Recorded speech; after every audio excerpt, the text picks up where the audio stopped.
Hello everyone, this is Bhavesh Sharma. तो आज की इस वीडियो के अंदर हम करने वाले हैं जावास्क्रिप्ट का वापस एक advance version. Simplicity is the soul of efficiency, quote मिला था एक बहुत ही फेमस राइटर का। तो अब हम देखो करने वाले हैं सबसे पहले कोल स्टैक को कवर। कोल स्टैक हमने पिछले वीडियो में देख लिया था क्या क्या होता है, बेसिक क्या क्या होता है। अब हम थोड़ा सा इसको अपर लेवल पे लेके जाऊंगा मैं इस कोल स्टैक को, ठीक है। हमने पिछली बार ये वाला कोड देख लिया था, ये क्या है। मैं इसको वापस से एक्सप्लेन नहीं करने वाला, तो हम एक बार वापस से पढ़ सकते हो पोज करके क्या है, ठीक है। अब मैं क्या करूँगा, डायरेक्ट इसको ना लाइव सर्वर पहले ओपन करूँगा, ओपन विद लाइव सर्वर, ठीक है। जैसे मैं इसको ओपन करूँगा कोडर साहब लिख के आ जाएगा, और कोडर साहब के साथ app.js जो है कनेक्टेड आएगी। app.js के अंदर ये पूरा पूरा बेसिकली कोड होगा, जिसमें फंक्शन 1 है, फंक्शन 2 है जो 1+1 को कॉल करता है, और ये हमारे पास खुल के आ चुका है। इसको मैं direct move to new window कर देता हूँ, ठीक है। यहाँ तक अभी कोई दिक्कत नहीं है। अब देखो मैंने यहाँ पे ना फंक्शन 3 को कॉल किया हुआ है ना। फंक्शन 3 को कॉल किया हुआ है, तो रिटर्न वगैरह सब बढ़िया चल रहा है। अब मैं क्या करूँगा, थोड़ा जूम कर देता हूँ, कंट्रोल शिफ्ट सी दबाऊंगा, हमारे पास कंसोल विंडो आ जाएगी। थोड़ी कंसोल विंडो बड़ी कर लेते हैं ताकि तुम्हें सब क्लियरली दिखेगा, ठीक है। सोर्स टैब के ऊपर जाऊंगा। सोर्स अगर नहीं दिख रहा है यहाँ तुम्हें सोर्स टैब, तो इस एरो पे क्लिक करना है, यहाँ कहीं सोर्स मिल जाएगा तुम्हें। सोर्स टैब के ऊपर क्लिक करना, app.js पे यहाँ क्लिक करना। app.js पे आने के बाद app.js कहाँ होगी, जो ये तुम्हारी बेसिकली फाइल है। और ये कौन सी वाली फाइल है जिसपे तुमने कोड लिखा है, ये पूरा पूरा फंक्शन 1 2 3 जो बनाए। अब मैं तुम्हें बताया था कि यहाँ ब्रेक पॉइंट होते हैं। ब्रेक पॉइंट के लिए तुम क्या ऐड करते हो, डायरेक्ट यहाँ पे क्लिक करते हो, ब्रेक पॉइंट ऐड हो जाता है। ब्रेक पॉइंट ऐड होने के बाद ब्रेक पॉइंट जितने भी तुम यहाँ लगाओगे वो यहाँ इस app.js के अंदर आ जाएंगे। मैं यहाँ एक और ब्रेक पॉइंट लगाता हूँ तो वो भी यहाँ ऐड हो जाएगा, पर मेरे को यहाँ भी एक ही ब्रेक पॉइंट लगाना है, ठीक है जी। क्या मेरी इतनी बात क्लियर है? क्या मेरी इतनी बात क्लियर है? मैंने एक ब्रेक पॉइंट लगाया है बेसिकली। एक ब्रेक पॉइंट लगाने के बाद अब मैं क्या करता हूँ, अब मैं डीबगिंग चालू करता हूँ। कोल स्टैक देख लो अभी खाली है, ठीक है। मैंने डीबगिंग को चालू किया, अभी रुक जाओ। जैसे ही अब मैं यहाँ से रिफ्रेश करूंगा, ध्यान से देखना, जैसे ही मैं इसको यहाँ से रिफ्रेश करूंगा, तो अभी मेरे पास क्या क्या आ रहा होगा। मेरे पास अभी 3 आ रहा है, और 3 फंक्शन आ रहा है यहाँ पे हमारे पास, और कोल स्टैक है एनोनमस, दिख रही है, आई होप सो। यहाँ एक बटन है, step into the next function call. जैसे ही मैं इस पे क्लिक करूंगा, कोल स्टैक के अंदर हल्का सा चेंज देखा तुमने, हल्का सा चेंज क्या हुआ। अब 3 आ चुका है कोल स्टैक के अंदर, और जो हमारी ये वाली लाइन होती है, कौन गोल्डन कह लो, ऑरेंज कह लो, ऑरेंजिश जो लाइन है थोड़ी सी, वो अब आ चुकी है इस लाइन पे, यानी कि ये फंक्शन कॉल हुआ। ये फंक्शन तो चला गया कोल स्टैक के अंदर। मैंने बताया था कोल स्टैक क्या होता है ना। कोल स्टैक में जाने के बाद ऑरेंज वाली लाइन जो है ये अब एग्जीक्यूट हो रही है, तो यहाँ पे लिख के आ चुकी है, मतलब ऑरेंज लाइन आ चुकी है। जैसे ही मैं वापस यहाँ क्लिक करूंगा, तो अब ध्यान से समझना पहले क्या हो रहा है। फंक्शन 2 कॉल हो रहा है अब। फंक्शन 2, अब फंक्शन 2 कहाँ है, फंक्शन 2 ये है। तो फंक्शन 2 कॉल होगा, तो ये वाली कॉल कहाँ जाएगी, ये वाली कॉल कहाँ जाएगी, देखते हैं। जैसे मैं नेक्स्ट फंक्शन पे क्लिक कर रहा हूँ, तो ये फंक्शन 2 के अंदर आ चुकी है गोल्डन लाइन, और कोल स्टैक के अंदर अब 3 और 2 आ चुके हैं। 3 क्यों आ चुका है, क्योंकि 3 ने अभी 2 को कॉल किया है, और 2 को कॉल करने पे उसको पता चला कि भैया मेरे को 2 को कॉल करना पड़ेगा, तो मेरे को उसके लिए 1 को भी कॉल करना पड़ेगा। तो वापस से अगर मैं एक स्टेप आगे जाऊंगा, तो कोल स्टैक के अंदर क्या क्या आ चुका है, 3 आ चुका है, 2 आ चुका है, 1 आ चुका है। अब वो 1 पे है। अब उसने यहाँ पे वैल्यू क्या रिटर्न कर दी, 1 कर दी। अब जैसे ही मैं रिटर्न करवा दूंगा वैल्यू, तो यहाँ पे क्या होगा, अगली बार वो 1 स्टेटमेंट पे जाएगा इसकी वजह से, ठीक है। मैं जैसे ही अगली बार से हटूंगा तो वापस यहाँ आ जाएगा, रिटर्न हो गई है, और यहाँ से कोल स्टैक जो है 3 और 2 रह गया है। मैं वापस से नेक्स्ट स्टेप पे जाऊंगा, तो वापस से 1 आ चुका है, और उसने 1 को वैल्यू को रिटर्न किया, और 1 अब हट चुका है। अब यहाँ से 2 और 3 आ चुकी है। अब यहाँ से 1 और 1 कंप्लीट हो गए हैं। जैसे ही मैं नेक्स्ट फंक्शन कॉल पे जाऊंगा, अब वो 3 पे आ चुका है, मतलब ये इसने 2 पे कंप्लीट कर दिया, अब ये 1 पे वापस जाएगा। कॉल स्टैक में अभी 3 है, नेक्स्ट पे जाऊंगा तो वो हो जाएगा 1 पे। 1 से वैल्यू रिटर्न करने के बाद वापस आएगा 3 पे, और 3 से कंप्लीट करने के बाद वो 3 को खाली कर देगा, और हमारी कॉल स्टैक एम्प्टी हो गई है। उसके बाद हम इससे बाहर आ गए। एक एक स्टेप समझ आया। मैं इसके बारे में ना पहले बात कर चुका हूँ कोल स्टैक क्या है, तो इस चक्कर में थोड़ा सा पेस पकड़िए, डायरेक्ट स्टेप आगे करता गया। कुछ कुछ भी प्रॉब्लम हो मेरे को अभी कमेंट में लिख के बता देना। कोल स्टैक समझ आया, कोल स्टैक क्या है? कोल स्टैक बेसिकली क्या है, जब भी हम फंक्शन को कॉल करते हैं, तो वहां ना एक एक स्टेप करके हम आगे बढ़ते हैं, तो उसके लिए ब्राउजर में हमारे पास एक फीचर है जिसका नाम है ब्रेक पॉइंट। ब्रेक पॉइंट कैसे ऐड करते हैं मैं बता चुका हूँ। अपने जेएस की फाइल पे जाना, किसी भी लाइन के यहाँ जो नंबरिंग लिखी हुई है इसके आगे जाके यहाँ क्लिक कर देना। मैंने यहाँ रिटर्न वाले पे क्लिक कर दिया है, ठीक है। तो रिटर्न वाले पे क्लिक करने के बाद एक तो यहाँ रिटर्न पे कुछ कुछ ब्लू आ गया है, उसके बाद एक फेड ब्लू यहाँ आया है, थोड़ा जूम करके दिखाऊं। एक फेड ब्लू कलर यहाँ आया है, एक सेकंड, ये रहा, ठीक है। एक फेड ब्लू कलर यहाँ है, और एक फेड ब्लू कलर यहाँ है, यानी कि पहले रिटर्न वाली फंक्शन एग्जीक्यूट होगा, लाइन मतलब एग्जीक्यूट होगी, फिर फंक्शन 2 एग्जीक्यूट होगा, फिर फंक्शन 1 एग्जीक्यूट होगा। तो ये बेसिकली ब्रेक पॉइंट बट गया। ठीक है, ब्रेक पॉइंट बट गया। अब ये ब्रेक पॉइंट कहाँ आ चुका है, यहाँ पे पहली बात ये ब्रेक पॉइंट यहाँ ऐड हो जाता है, और जैसे ही अब मैं इसको यहाँ से रन करूंगा और इसको रिफ्रेश करूंगा तो यहाँ से अब मेरे पास एक ऑप्शन आ चुका है इसको आगे आगे जाने का, कि रिटर्न हुआ, रिटर्न के बाद फंक्शन 2 में गया, 1 में गया, कहाँ कहाँ गया, वो सारी चीजें मेरे पास आ जाएंगी। मैं ब्रेक पॉइंट हटा देता हूँ, मेरे को नहीं चाहिए, और मेरे को यहाँ से भी इसको हटा देता हूँ। आई होप सो, देखो इतनी बात क्लियर है। अगर इतनी क्लियर है तो हम ब्रेक पॉइंट वाला पुराना टॉपिक छोड़ के अब मैं आज के नए टॉपिक्स पे जंप कर सकता हूँ। मोहम्मद फजल भाई, कुछ भी अभी प्रॉब्लम है तो एक बार मेरे से कंसर्न कर लो। एक बार भव्य कंसोल वाला और बता दे, थोड़ा स्लो स्लो। ओके ओके, थोड़ा सा ना बैक से लेके चलता हूँ, ठीक है, थोड़ा सा बैक से लेके चलता हूँ, एक बार माइक म्यूट कर लेना। देखो होता क्या है यहाँ से ना, मैं सबसे पहले जाऊंगा वीएस कोड पे, क्योंकि देखो सब चीजें क्लियर होनी चाहिए। तो पिछली वाली क्लास में ही हमने कवर किया था, बट एक बार मैं इसको यहाँ स्क्रीनशॉट लेके और यहाँ जाके पेस्ट कर रहा हूँ, ठीक है। एक एक चीज कवर करके चलेंगे, जो भी चीज समझ नहीं आएगी प्लीज, फजल की तरह सबसे सबसे ही यही निवेदन है कि भाई प्लीज पूछ के चलना, आगे बहुत ये काम आएंगी। सबसे पहले देखो क्या हो रहा है, एक यहाँ ना बना लेते हैं हम स्टैक। स्टैक तो तुम सब जानते हो, last in first out data structure होता है, इसके अंदर लास्ट वाली वैल्यू पहले आएगी, उसके बाद मतलब जो लास्ट में आएगा वो सबसे बाद में निकलेगा, लास्ट इन फर्स्ट आउट। जो सबसे पहले यहाँ ऊपर की तरफ टॉप पे आएगा वो सबसे पहले बाहर जाएगा। ये डाटा स्ट्रक्चर सारे जानते हैं, हाँ के ना? हैंड रेज करते हैं और थोड़ा इंटरेक्शन, हाँ बहुत ही बढ़िया, डाटा स्ट्रक्चर सारे जानते हैं, ठीक है। अब सबसे पहले क्या होता है, ये देखो ये 3 फंक्शन है, जहाँ पे फंक्शन जावास्क्रिप्ट देखता है ये फंक्शन है, तो वो लाइन पूरी फंक्शन की डेफिनेशन यानी ब्रैकेट ओपन से लेके क्लोज तक वो सारा का सारा क्या कर देता है, भूल जाता है कि यहाँ कुछ था भी, ठीक है। ऐसे यहाँ पे, ऐसे यहाँ पे, तो तीनों फंक्शन उसने इग्नोर करके डायरेक्ट हो गया फंक्शन कॉल पे। अब मेरे को ये बताने की जरूरत नहीं है फंक्शन कॉल क्या होता है, या बताने की नीड है? फंक्शन कॉल क्या होता है ये बताने की नीड तो नहीं है, नहीं है, ओके। फंक्शन कॉल किया मैंने 3 को, 3 जैसे फंक्शन कॉल हुआ उसके अंदर लिखा हुआ है एक लाइन की रिटर्न कर दो 2 और 1। अब यहाँ 2 भी एक फंक्शन है और 1 भी एक फंक्शन है। तो सबसे पहले मैंने यहाँ 3 को कॉल किया था, तो जावास्क्रिप्ट ना एक ऐसी लैंग्वेज है कि जैसे ही मैंने यहाँ 3 को कॉल किया तो उसने यहाँ पे जाके क्या लिख दिया, यहाँ पे जाके उसने स्टैग है, ये बेसिकली स्टैग, ठीक है, ये जावास्क्रिप्ट का स्टैग है, इसने यहाँ जाके लिख दिया 3। 3 नाम से एक फंक्शन है, उसने इसको जाके यहाँ लिख दिया, एड ऑन कर दिया स्टैक के अंदर, ठीक है जी। स्टैक के अंदर क्यों 3 को ऐड ऑन कर दिया, क्योंकि मैंने इसको कॉल किया था। 3 के अंदर एक 2 नाम से फंक्शन हमने कॉल किया है। अच्छा भैया 2 अगर हमने फंक्शन कॉल किया तो यहाँ फंक्शन बना हुआ है 2, ठीक है। तो यहाँ पे 2 को भी मैं अब यहाँ पे स्टैक के अंदर डाल दूंगी भैया स्टैग, तो अब 2 नाम के फंक्शन को भी अपने अंदर एग्जीक्यूट कराया। स्टैक के अंदर अब 2 चीजें हो चुकी हैं, 3 और अब हो चुका है 2। अब 2 महाशय हम कहते हैं कि भैया 1 और 1 को कॉल करो, पर दोनों एक साथ नहीं करेगा, एक एक कर करेगा, यानी 1 को कॉल करो पहले। तो 1 को कॉल करने के लिए अब मैं क्या कर सकता हूँ, स्टैक के अंदर जाके एक और यहाँ पे मैं बेसिकली डाटा इनपुट करवा देता हूँ which is for 1, which is for 1, ठीक है जी। इतनी बात क्लियर है, इतनी बात क्लियर है, ओके जी, बहुत ही बढ़िया, बहुत ही बढ़िया। अगर इतनी बात क्लियर है थोड़ा सा आगे चलते हैं हम, ठीक है। तो उसने यहाँ पे 1 2 3 तीनों को यहाँ एग्जीक्यूट कराया। अब 1, ये वाला जो 1 है ना, जैसे ये एग्जीक्यूट हुआ तो इसने वैल्यू रिटर्न करी क्या, एक कांस्टेंट रिटर्न करा, यानी कि एक 1 रिटर्न करा। यहाँ पे क्या आ गया, 1 आ गया, ठीक है। यहाँ पे क्या आ गया, यहाँ पे इसकी वैल्यू क्या आ गई, इसकी वैल्यू आ गई 1। अब प्लस का साइन है, प्लस का साइन लगा, है ना। अब यहाँ पे ना करंटली सिचुएशन क्या है, ये वाली चीज हट चुकी है, क्यों, क्योंकि ये चीज एग्जीक्यूट हो चुकी है। कौन सी वाली, ये वाली, ये वाला 1 वाला। अब जैसे इसने देखा प्लस के आगे भी एक बार 1 है, तो अब क्या होगा, जैसे इसने देखा प्लस के आगे 1 है तो इसने वापस से कोल स्टैक में 1 को डाल दिया। क्या इतनी बात क्लियर है कि इसने वापस से 1 को क्यों डाला? बहुत ही बढ़िया।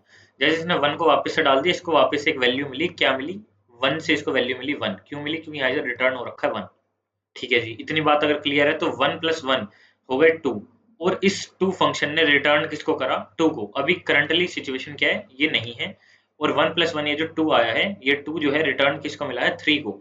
3 को कि किस पार्ट को मिला है, बेसिकली 3 के 2 वाले पार्ट को मिला है।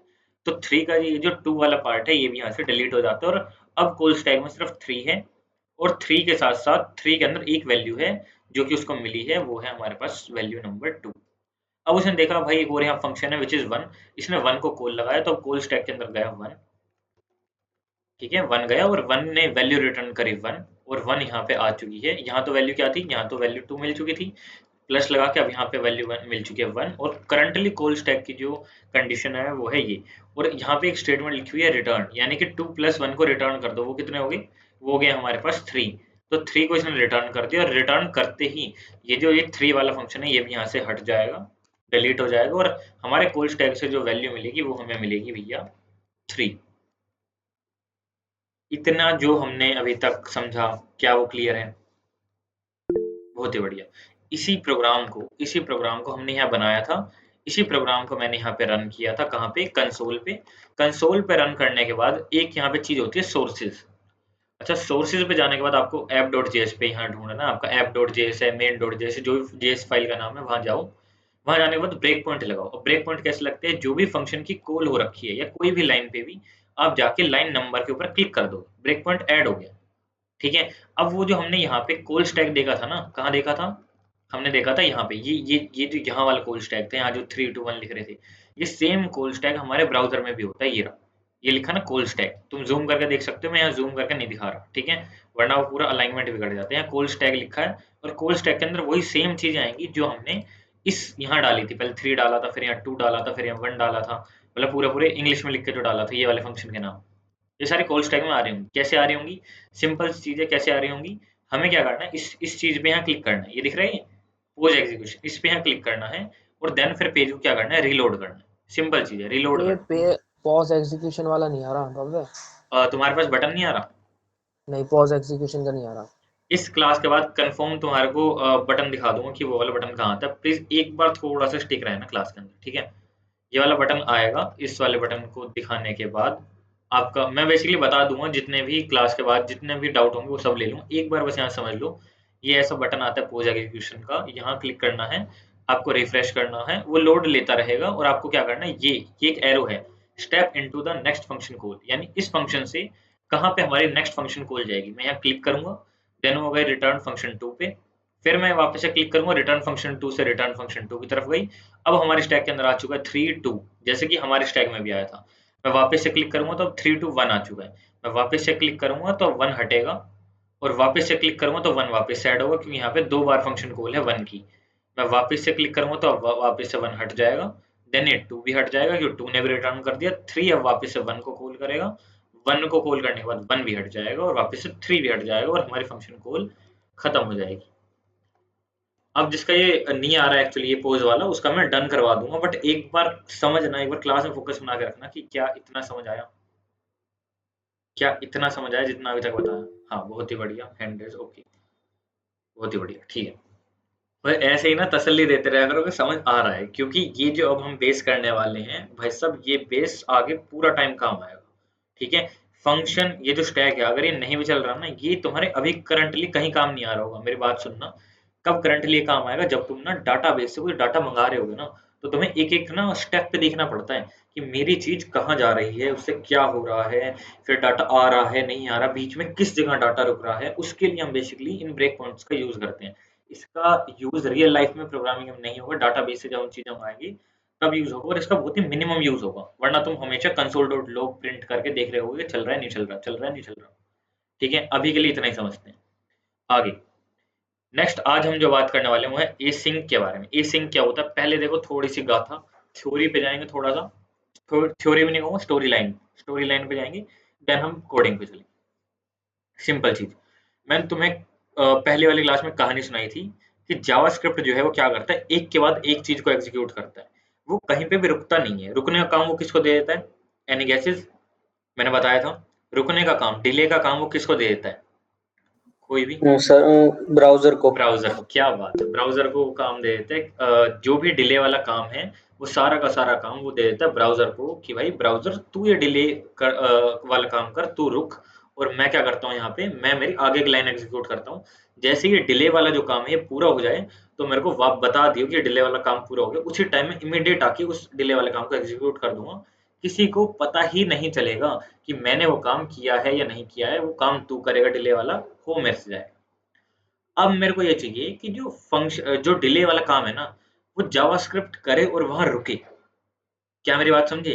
कि डिले वाला काम जब तक वो डिले पूरा नहीं हो जाता आगे काम एग्जीक्यूट ना हो, उसके लिए मैं जावास्क्रिप्ट से विनती कर सकता हूँ, विनती कह लो या कुछ भी कह लो, उससे मैं रिक्वेस्ट कर सकता हूँ कि भाई जावास्क्रिप्ट तो यहाँ पे रुक और ये वाला काम कर, उसके बाद आगे के अपने काम करता रहियो। ब्राउजर को ये काम मत दे। सिंपल सी चीज ये, ठीक है?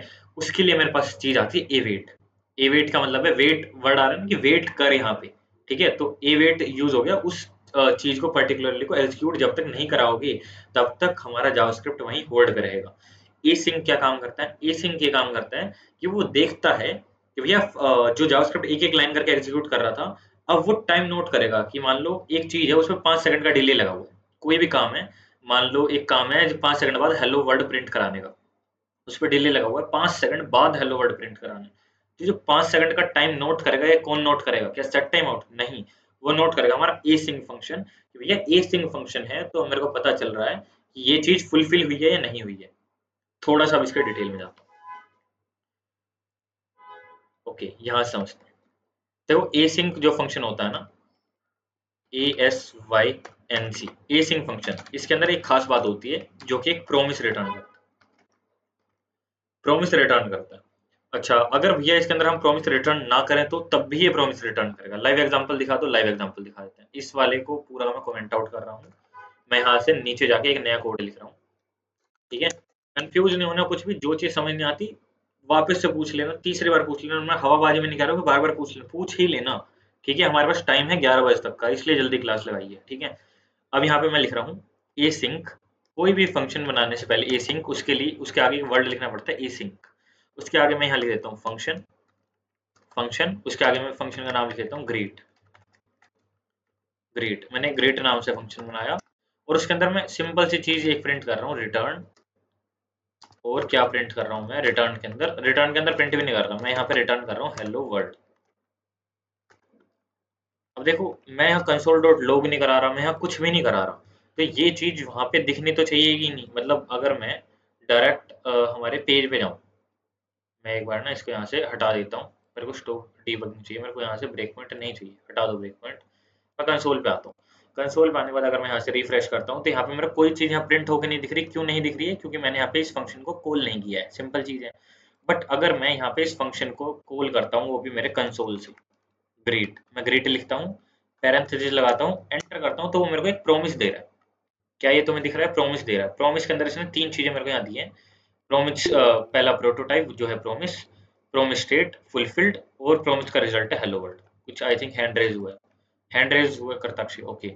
अगर कुछ भी प्रॉब्लम है करताक्षी या एनीवन, कोई भी, प्लीज कमेंट करना या फिर एक बार माइक खोले क्या देना, भाई रुक जाओ, ठीक है? या हैंड रेज 2-3 बार कर देना ताकि मेरे को आवाज आ जाए कि भाई रुकना है या मेरे को कुछ पूछना है, ठीक है? क्लियर करके चलेंगे चीजें, ठीक है? आगे यहाँ से मेरे को एक पता चला, देखो यहाँ से मैंने कोई प्रॉमिस नाम, कोई न्यू प्रॉमिस नहीं बनाया, मैंने यहाँ कुछ भी नहीं लिखा, बट मैंने यहाँ सिंपल से एक चीज लिखी है, रिटर्न हेलो वर्ल्ड। बट उसने मेरे को क्या एक चीज रिटर्न करी है? उसने मेरे को यहाँ रिटर्न किया एक प्रॉमिस जो कि फुलफिल्ड है। और उसके रिजल्ट में क्या आया? प्रॉमिस के रिजल्ट में आया हेलो वर्ल्ड। ये क्यों आया? क्योंकि मैंने वहां पे रिटर्न क्या किया है? हेलो वर्ल्ड किया है मैंने हेलो वर्ल्ड रिटर्न, तो वो यहाँ पे मेरे को क्या दे रहा है? यहाँ पे हेलो वर्ल्ड दे रहा है। यानी एक बात तो भैया तुमने सत्य कही कि ए सिंक फंक्शन अगर मैं बनाऊं, उसके अंदर मैं प्रॉमिस रिटर्न करूं या ना करूं, वो मेरे को एक प्रॉमिस तो रिटर्न करके देगा ही। ये तो कटु सत्य है, ठीक है? अब प्रॉमिस रिटर्न तो हो गया, अब प्रॉमिस की स्टेट होती है, मैंने बताया था 3। कौन कौन सी होती हैं? किसी को थोड़ा सा आइडिया हो, मैं फिर भी एक बार बता देता हूँ। पहली होती है फुलफिल्ड, दूसरी होती है पेंडिंग, तीसरी होती है रिजेक्ट। रिजोल्व रिजेक्ट के बारे में हमने बात कर ली थी, तीसरी होती है पेंडिंग। पेंडिंग के बारे में अब हम बात करेंगे, ठीक है? आज वाली क्लास में पेंडिंग भी होगा। थोड़ा सा और डीप डाइव जाते हैं, ठीक है? एसिंक हमें समझ आ गया, एक प्रॉमिस रिटर्न करता है। एवेट क्या करता है? उस जावास्क्रिप्ट को कहता है मेरे भाई तू यहाँ रुक के जा, पहले एक काम खत्म कर फिर आगे जाइए। थोड़ा सा अब इसको एक प्रोग्राम समझने की ट्राई करते हैं। प्रोग्राम से क्या समझेंगे? प्रोग्राम से ऐसे समझेंगे, इस वाले फंक्शन को कमेंट आउट कर रहा हूँ, ऊपर वाला फंक्शन जो है इसको एक एक करके मैं यहाँ से अनकमेंट करूंगा। ध्यान से देखना, डरावना फंक्शन नहीं है, मैंने खुद ने लिखा है तो तुम्हें समझ आ जाएगा, कोई कोई बड़ी बात नहीं। एक फंक्शन बनाया गेट नम, एक फंक्शन क्या बनाया? गेट नम, ठीक है? गेट नम क्या करता है? एक तुम्हें नंबर जो है वो देता है, और वो रिटर्न क्या करता है? एक प्रॉमिस रिटर्न करता है। प्रॉमिस के बारे में हमने पढ़ा था, ये 2 चीजें लेता है, रिजोल्व और रिजेक्ट। मेरे साथ इंटरेक्शन ना रखना, हाँ के ना, है ना? हैंड रेज करते करते, हाँ बहुत ही बढ़िया। एक हमने फंक्शन बनाया जिसका नाम क्या है? गेट नम। गेट नम क्या करता है? 2 चीजें लेता है, मतलब एक चीज रिटर्न करता है जो कि होती है प्रॉमिस। वो जो प्रॉमिस है वो क्या करता है? वो 2 चीजें लेता है, हर एक प्रॉमिस 2 ही चीजें लेता है। कौन कौन सी? रिजोल्व और रिजेक्ट। रिजोल्व क्या होता है? रिजोल्व वो होता है जब पूरा पूरा हमारा प्रॉमिस जो है सक्सेसफुली एग्जीक्यूट हो जाए, प्रॉमिस हमारा जो वचन है, हमारी कसम जो है वो पूरी हो जाए, उसे मैं कह रहा हूँ रिजोल्व। रिजेक्ट कब मैं कह रहा हूँ, रिजेक्ट में तब कह रहा हूँ जो हमारे जो प्रोमिस है वो क्या हो जाए, रिजेक्ट हो जाए, उसको नकार दिया जाए, उसमें कोई एरर आ जाए, उसे मैं कह रहा हूँ यहाँ पे रिजेक्टेड।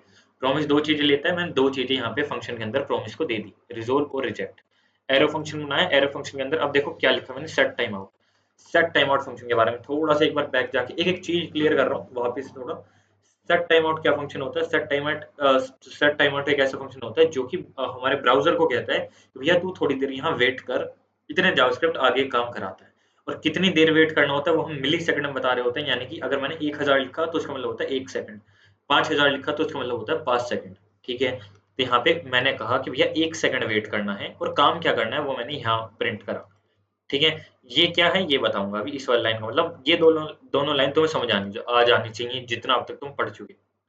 मैथ डॉट फ्लोर क्या करता है, एक फ्लोर वैल्यू देता है, यानी कि एक राउंड ऑफ करके वैल्यू देता है। मैथ डॉट रैंडम क्या करता है, एक रैंडम वैल्यू देता है, कितने से लेके 1 से लेके 10 तक वो मेरे को रैंडम वैल्यू देगा, हाँ कि ना।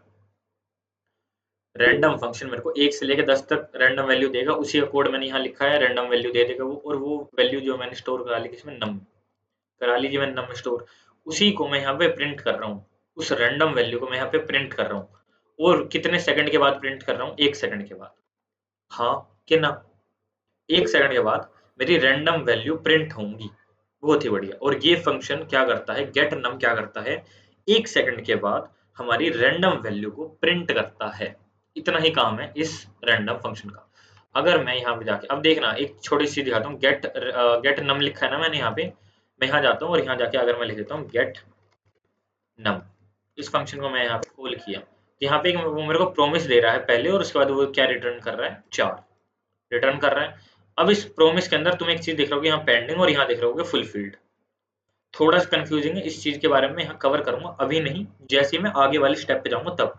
बट यहाँ से तुम एक चीज देख नोटिस करोगे कि मेरे को 1 सेकंड का रुकने को मिलता है, और फिर वो मेरे को वैल्यू का प्रिंट करता है, 3 वैल्यू प्रिंट करके, मतलब एक रैंडम वैल्यू प्रिंट कर रहा है 1 से 10 के बीच में। 1 सेकंड रुकना है, वैल्यू प्रिंट हो रही है रैंडम, 1 सेकंड रुकना है, वैल्यू प्रिंट हो रही है रैंडम।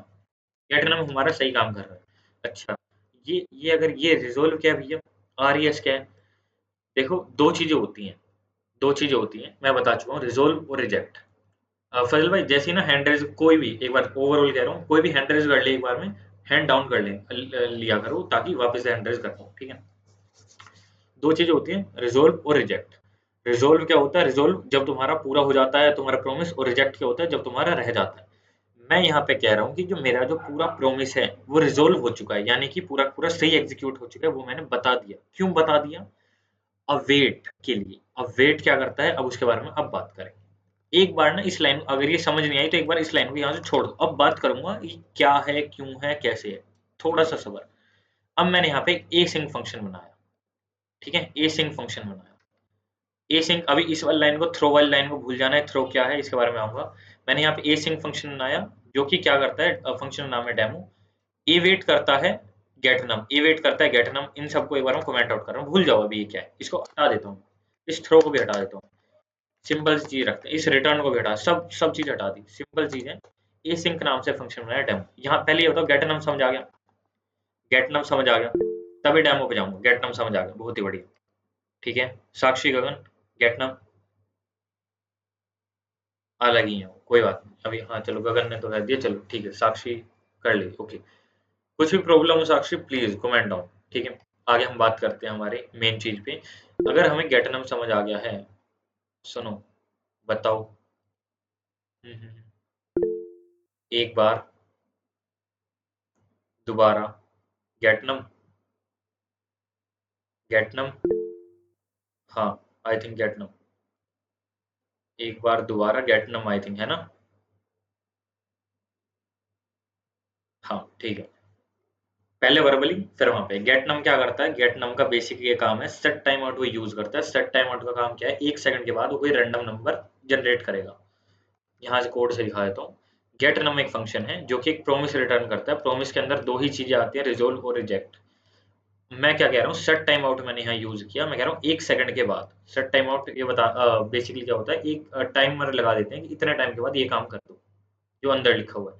तो मैं कह रहा हूँ 1 सेकंड के बाद क्या करो, एक रैंडम नंबर जनरेट करो 1 से लेकर 10 तक, और उसको प्रिंट कर दो कंसोल डॉट लॉग नम से।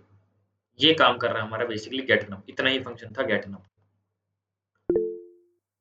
अगर यहाँ रिजोल्व जी की जगह रिजेक्ट होता, फिर मैं क्या कह रहा हूँ, रिजोल्व को मैंने यहाँ कमेंट आउट कर दिया।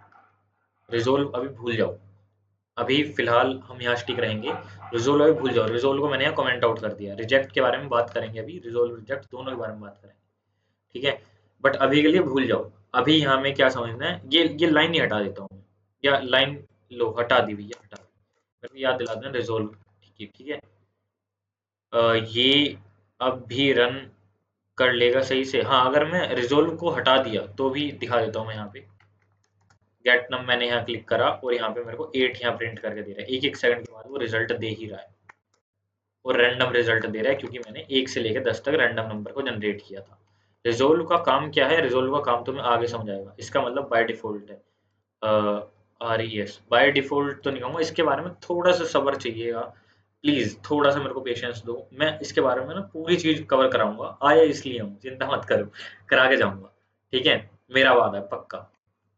थोड़ा सा अब आगे की तरफ चलते हैं। एक फंक्शन है डेमो। डेमो क्या करता है, देखो यहाँ तो मेरे को ना कंसोल पे जाके लिखना पड़ता है बार बार। क्या लिखना पड़ता है कि भैया गेट नम को कॉल करो, गेट नम को कॉल करो, गेट नम। मैं क्या करता हूँ, मैं डेमो के अंदर क्या लिख दिया, मैं कह रहा हूँ भैया डेमो भाई साहब एक काम करो, तुम मेरी जगह ना गेट नम को कॉल करो, तुम मेरी जगह गेट नम को कॉल करो। जैसे मैं यहाँ लिखता हूँ, 1 सेकंड के बाद क्या होगा, कुछ हो रहा है। ओह, मेरे को डेमो कॉल करना पड़ेगा, मेरे को, हाँ डेमो को कॉल करना पड़ेगा, क्योंकि मैं डेमो को कॉल नहीं किया अभी तक। डेमो को जैसे कॉल कर रहा हूँ तो 1 सेकंड के बाद यहाँ प्रिंट कर रहा है। Is that clear? मतलब डेमो को अगर मैं कॉल कर रहा हूँ तो गेट नम को कॉल कर रहा है। सिंपल है ये तो, सिंपल है तो, यहाँ तक कोई दिक्कत है? यहाँ तक कोई दिक्कत है? मैं डेमो कॉल कर रहा हूँ, वो गेट नम को कॉल कर रहा है, फंक्शन कॉलिंग चल रही है, हाँ के ना? 2 के हैंडल्स हुए थे, ओके, तीसरा, ठीक है, ओके, डन है, डन है, डन है। अब देखो, अब यहाँ ना मैं क्या करता हूँ, मैं थोड़ा सा ना बुद्धि से थोड़ा सा वो इंसान हूँ कि मेरे को चाहिए, मेरे को तो एरर लेके आना है। मैं गेट नम को ना 3-4 बार डेमो के अंदर कॉल कर रहा हूँ, 4 बार कर रहा हूँ। कितनी बार कॉल किया मैंने गेट नम को डेमो में? 4 बार कॉल किया। अब अगर मैं सिंगल बार डेमो को कॉल करूंगा तो क्या वो 4 बार गेट नम को कॉल करेगा एक साथ? क्योंकि टाइमर कितना लगा हुआ है, टाइमर लगा हुआ है 1 सेकंड का। खुद से एक बार थोड़ा लॉजिकली सोचो। मैंने गेट नम एक फंक्शन बनाया जो क्या करता है, 1 सेकंड के बाद एक रैंडम नंबर को प्रिंट करता है, हाँ के ना? हाँ के ना? करता है, बहुत ही बढ़िया। अब मैं क्या कह रहा हूँ कि भैया 1 सेकंड के बाद तो देख भाई, तो प्रिंट करता है, पर मैं क्या कह रहा हूँ, एक डेमो मैन नाम से फंक्शन बनाया, इसके अंदर मैंने गेट नंबर को 4 बार कॉल किया। तो बेसिकली तो क्या होना चाहिए, 1 सेकंड के बाद एक चीज प्रिंट हो, फिर 1 सेकंड के बाद एक चीज प्रिंट हो, फिर 1 सेकंड के बाद एक रैंडम नंबर, फिर 1 सेकंड के बाद एक रैंडम नंबर, ऐसे चलना चाहिए, हाँ के ना? हाँ के ना? हाँ, बहुत ही बढ़िया। बट यहाँ क्या होगा, अब यहाँ से हम थोड़ा समझते हैं, यहाँ से चीज में आएगा इंटरेस्ट। डेमो को अगर मैं यहाँ कॉल करता हूँ तो वो क्या करता है, चारों चीजें एक साथ प्रिंट कर देता है। वापस से देखो, थोड़ा सा वापस से देखो, डेमो कॉल करता हूँ, 1 सेकंड भी नहीं लिया उसने, एक यहाँ 2 बार आया इसलिए यहाँ पे 2 लिखा आ रहा है, वरना वो 4 ही चीज प्रिंट कर रहा है। वापस से करके दिखा देता हूँ, यहाँ 6 2 बार आ गया। कोई ऐसा नंबर जो बार बार रिपीट ना हो, ये रहा, चारों इसने एक सेकंड में प्रिंट कर दी, 1 सेकंड गैप में। मेरे को क्या चाहिए था, 1 सेकंड का गैप हो, एक चीज प्रिंट हो, फिर 1 सेकंड का गैप हो, फिर अगली चीज प्रिंट हो, फिर 1 सेकंड का गैप हो, फिर अगली चीज प्रिंट हो, हाँ के ना? बहुत ही बढ़िया, बहुत ही बढ़िया। यहाँ पे हमारी जो एंट्री मारता है वो मारता है ए वेट भाई साहब। क्या एंट्री मारता है? ए वेट भाई साहब। ए वेट भाई साहब क्या कहते हैं, ध्यान से देखना है।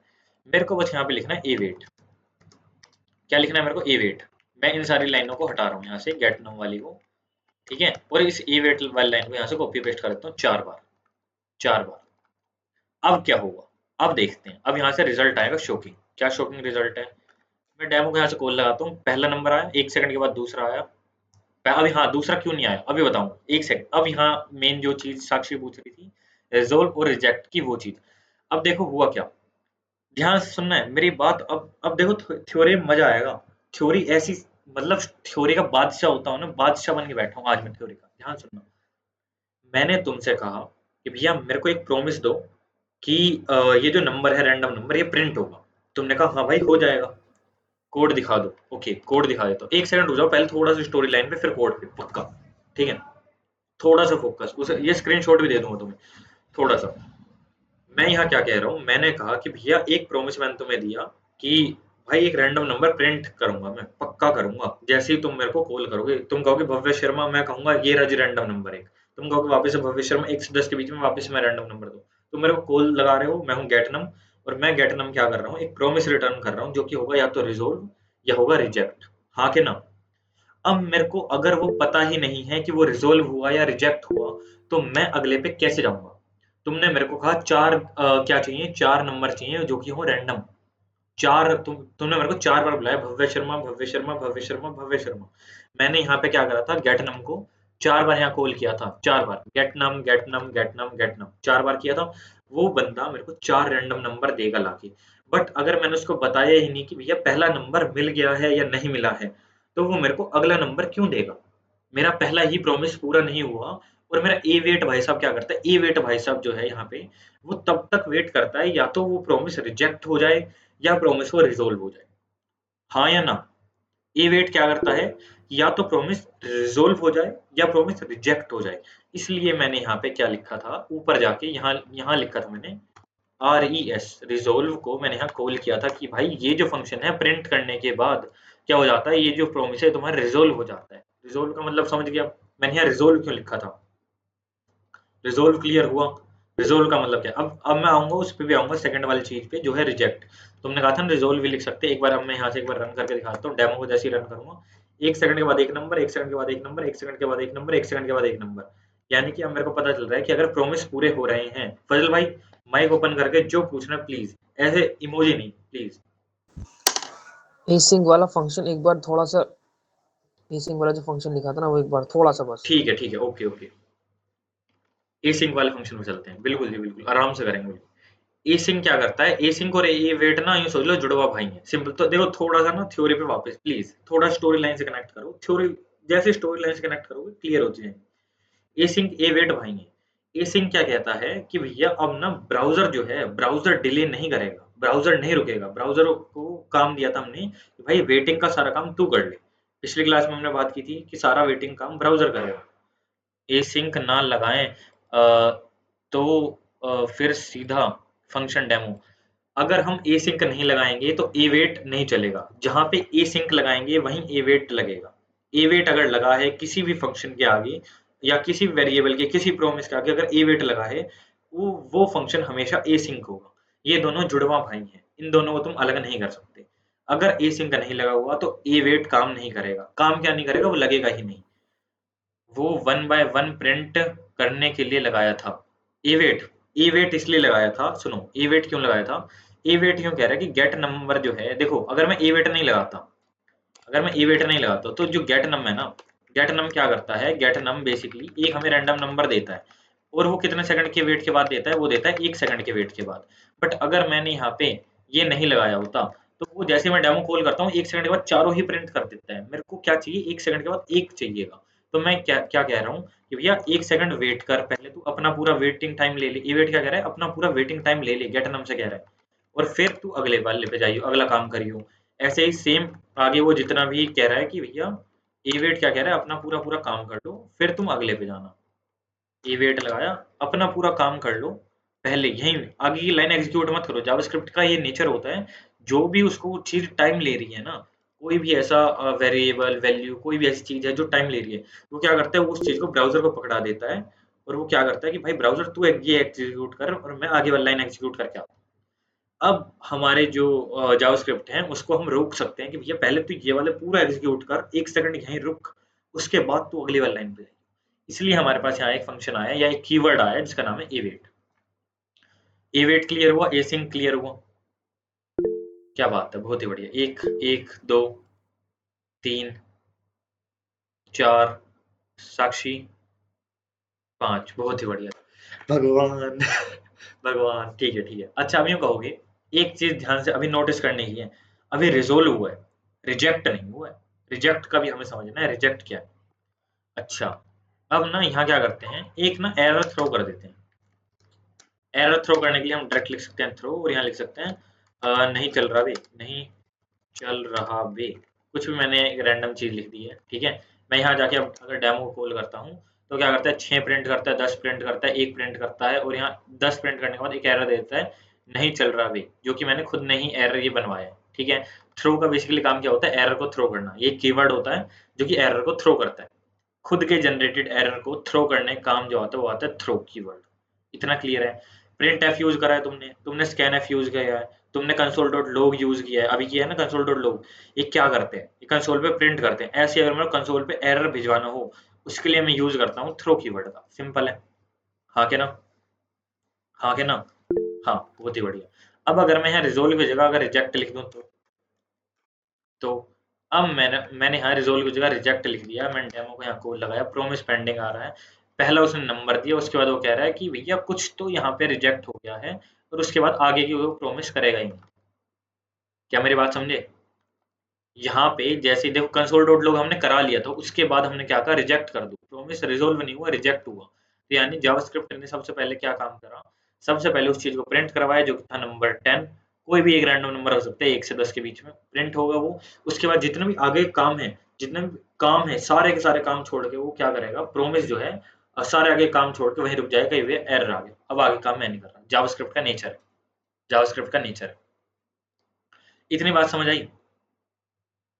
बहुत ही बढ़िया। अब तुम्हें ना इस चीज से बचना भी है, मतलब मेरी बात समझना। एक एक ना एक छोटा सा और एग्जांपल लेते हैं। भैया ये चारों वेट फंक्शन है, बताओ बताओ। ये वाला रिजेक्ट वाला जो एरर जो आया, ये वो वाला एरर आया जो हमने उसमें प्रोवाइडेड कर रखा है थ्रो नहीं के, नहीं नहीं नहीं उससे। नहीं नहीं नहीं, ये प्रोमिस वाला एरर है, ये अलग एरर है, ये अलग एरर है। अच्छा अच्छा ओके। हाँ ठीक है। अब हाँ थ्रो वाला बताऊंगा। अभी एक बार ना थ्रो यहाँ से भूल जाओ, थ्रो कुछ था अभी, इसको हटा देते हैं।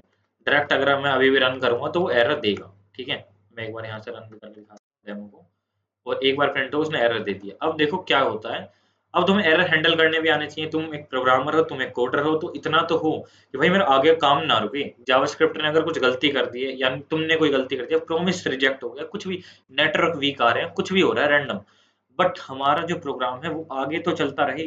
प्रोमिस रुक जाए कोई बात नहीं, आगे का हमारा काम होता रहे, जो कि प्रोमिस पे डिपेंडेंट भी नहीं है। पहले इसके एक एग्जांपल दिखाता हूँ, फिर आगे काम करते हैं। यहाँ पे ये 4 फंक्शन कॉल हुए, उसके बाद मैंने यहाँ लिख रखा है लेट a इक्वल टू 35, और फिर मैंने यहाँ लिख दिया कंसोल डॉट लॉग, और यहाँ प्रिंट कर दो 1। ठीक है, मैंने इतना काम किया। अगर मैं अब यहाँ डेमो को यूज करता हूँ, डेमो को, तो यहाँ पे 1 नंबर होता है और फिर एरर आके रुक जाता है। भैया ये वाला जो काम था, ये तो प्रोमिस पे हमारा डिपेंडेंट भी नहीं था, तो ये क्यों नहीं काम हुआ? मतलब यार ये वाला काम तो होना चाहिए था ना। इस एरर को हैंडल करने के लिए हमने एक चीज पढ़ी थी, जो पहले शायद तुम्हें समझ ना आई हो, पर अब वाली क्लास में वो चीज क्लियर हो जाएगी। इसलिए मैंने कहा था थोड़ा सा पेशेंस बना के रखना, थोड़ा सब्र चाहिए होता है, चीजें होंगी।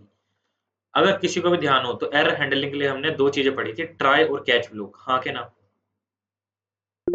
वाह क्या बात, खुशी जी मान गए। चलो ठीक है, ट्राई और कैच ब्लॉक। जब भी कोई तुम प्रोमिस रन करो तो उस प्रोमिस को हमेशा ट्राई ब्लॉक में डाल दो। भैया बात सुन, तो ये ट्राई कर, तो ये ट्राई कर कि प्रोमिस चल रहे हैं नहीं चल रहे। अगर नहीं चल रही तो ठीक है, तो आगे काम कर, तो क्या कर, कैच ब्लॉक बना, कैच ब्लॉक बना, CATCH, कैच ब्लॉक बना। कैच ब्लॉक के अंदर ये वाली चीज डाल दे। अब कैच ब्लॉक जो होता है बेसिकली, उसके बारे में बात करूंगा, उसके बारे में बात करूंगा। एक सेकंड में इसको यहाँ थोड़ा सा फॉर्मेट कर देता हूँ, फॉर्मेट डॉक्यूमेंट। ठीक है, क्या ये मैंने सही लिखा है? क्या ये मैंने सही लिखा है? अच्छा, कोई बता सकता है मैंने क्या गलत लिखा है? कैच ब्लॉक में पैरेंथेसिस आएंगे, वो नहीं आएंगे कर्ली ब्रेसेस। ट्राई के अंदर आएंगे? ट्राई के अंदर नहीं आते, ट्राई के अंदर कर्ली ब्रेसेस नहीं आते? कर्ली ब्रेसेस आते, पैरेंथेसिस नहीं आते। कर्ली कैच के ब्रेसेस अंदर आते? पैरेंथेसिस आएंगे, कैच के अंदर कंडीशन पैरेंथेसिस चेक आएंगे? होगी कैच के अंदर।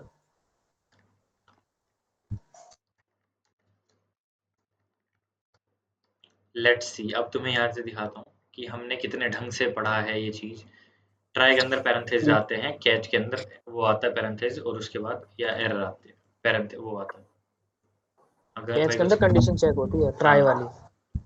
कुछ कह रहे थे गगन भाई? कैच के अंदर हम एरर देते हैं जो कि हम थ्रो करते हैं। क्या बात है, क्या बात है। ERR लिख दूं? ठीक है। अब हम क्या करते हैं, एक बार, हाँ एक बार माइक म्यूट कर लो। हाँ हमने क्या करा, अब एरर जो है उसको हमने कैच भी कर लिया। तो हमने यहाँ क्या हुआ, एक तो नॉर्मल हमारा नंबर प्रिंट हो गया। ध्यान से देखना अब क्या हुआ, पहले तो एरर आ रहा था, एरर आते ही हमारा प्रोग्राम रुक जाता था, आगे की चीज भी नहीं चलती थी। बट अब जो ए की वैल्यू 35 थी, वो अब यहाँ क्या हो रही है, कैच ब्लॉक की वजह से प्रिंट हो रही है।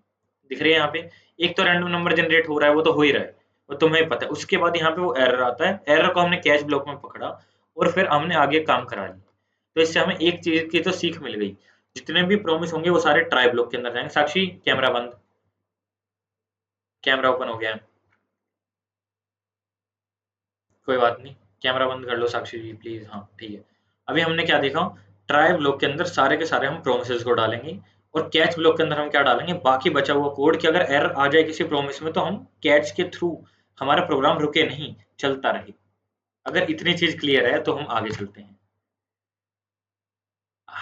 अगर क्लियर है तो हम आगे चलते हैं। 1 2 3, ओके जी फजल भाई 4, बहुत ही बढ़िया बहुत ही बढ़िया, ठीक है।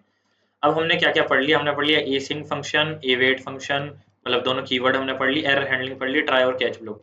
एरर हैंडलिंग बेसिकली ट्राई और कैच ब्लॉक की मदद से ही होती है। अब हम मेन चीज पे आते हैं गाइस, यहाँ से तुम्हें मजा आने वाला है। देख लो एक बार टाइम क्या हो रहा है, 9 कितना हो गया 9। हाँ कुछ कह रहे थे गगन भाई? रिजॉल्व और रिजेक्ट का थोड़ा कॉन्सेप्ट नहीं भरा। ओके जी ओके, हाँ इसको डन करके फिर आगे चलेंगे एपीआई पे, ठीक है। एक प्रॉमिस होता है, प्रॉमिस दो चीजें होती है, रिजोल्व और रिजेक्ट। मतलब या तो प्रॉमिस पूरा होगा या पूरा नहीं होगा। Is that clear? ये तो गगन भाई होगा, ये तो समझ आ गया होगा कि एक प्रॉमिस होता है या तो वो पूरा होगा या वो पूरा नहीं होगा। अगर वो पूरा होता है तो उसको कह देता हूँ मैं रिजोल्व, या अगर वो नहीं होता पूरा तो उसको मैं कह देता हूँ रिजेक्ट। इस चीज को ना जब मैंने सीखा था, मैंने क्या सीखा था, इसी चीज को थोड़ा सा 1 सेकंड लूंगा बस, इसको यहाँ क्लियर कर रहा हूँ। मैं रिजोल्व और रिजेक्ट नहीं लिखता था देखो कभी भी। मेरा जो पर्सनल ओपिनियन है वो कहते थे कि पूरा हुआ, और यहाँ लिख देता हूँ मैं पूरा नहीं हुआ, पूरा नहीं हुआ। बात एक ही है, रिजोल्व अब बन चुका है पूरा हुआ, और रिजेक्ट अब हो चुका है पूरा नहीं हुआ। अब मेरे को अगर रिजोल्व को कॉल करना है तो यहाँ लिख दूंगा मैं पूरा हुआ। मैं कहूंगा भैया पूरा हो गया, भैया चीज पूरी हो गई है तो वो आ चुका है रिजोल्व में, और पूरी नहीं हुई है तो वो आ चुका है रिजेक्ट में। मैं अगर यहाँ डेमो कॉल करूंगा, पहले डेमो कॉल होगा, पहले एक चीज प्रॉमिस पूरा होगा, फिर दूसरा, फिर तीसरा, फिर चौथा, और फिर 35 जो है प्रिंट नहीं होगा अब, क्योंकि वो ट्राई ब्लॉक के अंदर ही सारा सक्सेसफुली रन हो चुका है, तो कैच ब्लॉक नहीं एग्जीक्यूट होगा। ठीक है जी, आगे चलूं, एपीआई पे आऊं? तो ये जो हम रिजॉल्व और रिजेक्ट वाला जो फंक्शन है, ये हम तब यूज करेंगे, पहले हम एग्जीक्यूट करा के देख लेंगे उसके बाद में। मतलब हमें ये यूज कैसे कर रहे हैं, जैसे हमने नॉर्मल एक कोड लिखा, ये वाला मतलब नंबर्स वाला, ठीक है, ठीक है। नंबर्स वाला कोड लिखा। हम्म, इसके बाद में हम पूरा हुआ फंक्शन कॉल कर रहे हैं, तो मतलब ये हम पहले भी कॉल कर सकते हैं, बाद में ये कॉलिंग का कुछ, ये ये कॉलिंग कैसे हाँ, करनी है हमें इस ये फंक्शन की, ये ये चीज बताता हूँ। पूछनी है। ओके जी ओके। बेसिकली क्या होता है ना, जिस भी फंक्शन के अंदर तुम एक प्रॉमिस रिटर्न कर रहे होते हो, उसके अंदर ना तुम रिजोल्व और रिजेक्ट का यूज करोगे। मतलब कैसे, अभी थोड़ा सा 1 सेकंड देना मेरे को, अभी इसको थोड़ा सा और क्लैरिफाई कर देता हूँ। मैंने यहाँ एक फंक्शन बनाया था गेट नंबर, गेट नम। बेसिकली गेट नम क्या कर रहा था, एक नंबर रैंडमली फाइंड कर रहा था और उसको क्या कर रहा था, कंसोल डॉट लॉग कर रहा था। अब मैं यहाँ पे रिजोल्व और रिजेक्ट जो है इसी के अंदर यूज कर सकता हूँ, इसी फंक्शन के अंदर, ये प्रॉमिस पूरा हुआ या नहीं हुआ। अब रिजोल्व और रिजेक्ट का बेसिकली यूज प्रॉमिस के साथ ही है। जहां पे भी प्रॉमिस लिखा हुआ, मान लो कल को मैं एक डेमो के अंदर प्रॉमिस बना दूं, या फिर बिना फंक्शन के ही मैं कोई प्रॉमिस बना दूं, कहीं पे भी कोई प्रॉमिस बना दूं, तो उसके अंदर ही मेरे को ये बेसिकली रिजोल्व और रिजेक्ट को कॉल करने का ऑप्शन मिलता है। मैं बिना प्रॉमिस के रिजोल्व और रिजेक्ट को कॉल नहीं कर सकता, पहली चीज। अगर मैं बिना रिजोल्व प्रॉमिस के रिजोल्व और रिजेक्ट को कॉल करता हूँ तो एक वैलिड चीज नहीं है, जो कि जावास्क्रिप्ट नहीं मानता है। और सेकंड एक और चीज पे बात करते हैं कि हमने यहाँ पे इस यहाँ बनाया एक फंक्शन, और इस चीज को हम यहाँ एग्जीक्यूट करा रहे हैं, ऐसा क्यों? इसी के अंदर कुछ नहीं हो सकता, या इस फंक्शन के बाहर कुछ नहीं हो सकता? हो सबके साथ सकता है। पर ये जो ए वेट है ना, ए वेट भाई साहब यूं कहते हैं कि भैया मैं तो तभी काम करूंगा जब ए सिंक काम, ए सिंक भाई साहब मेरे साथ होंगे। वो दोनों जुड़वा भाई हैं, उन दोनों को अलग नहीं किया जा सकता। तो जब भी हमें ए वेट की कहीं पे भी नीड पड़ेगी तो हमें उसके सगे भाई ए सिंक को तो यूज करना ही पड़ेगा। तो इसलिए हमने यहाँ पे एक फंक्शन बनाया जो कि ए सिंक फंक्शन है।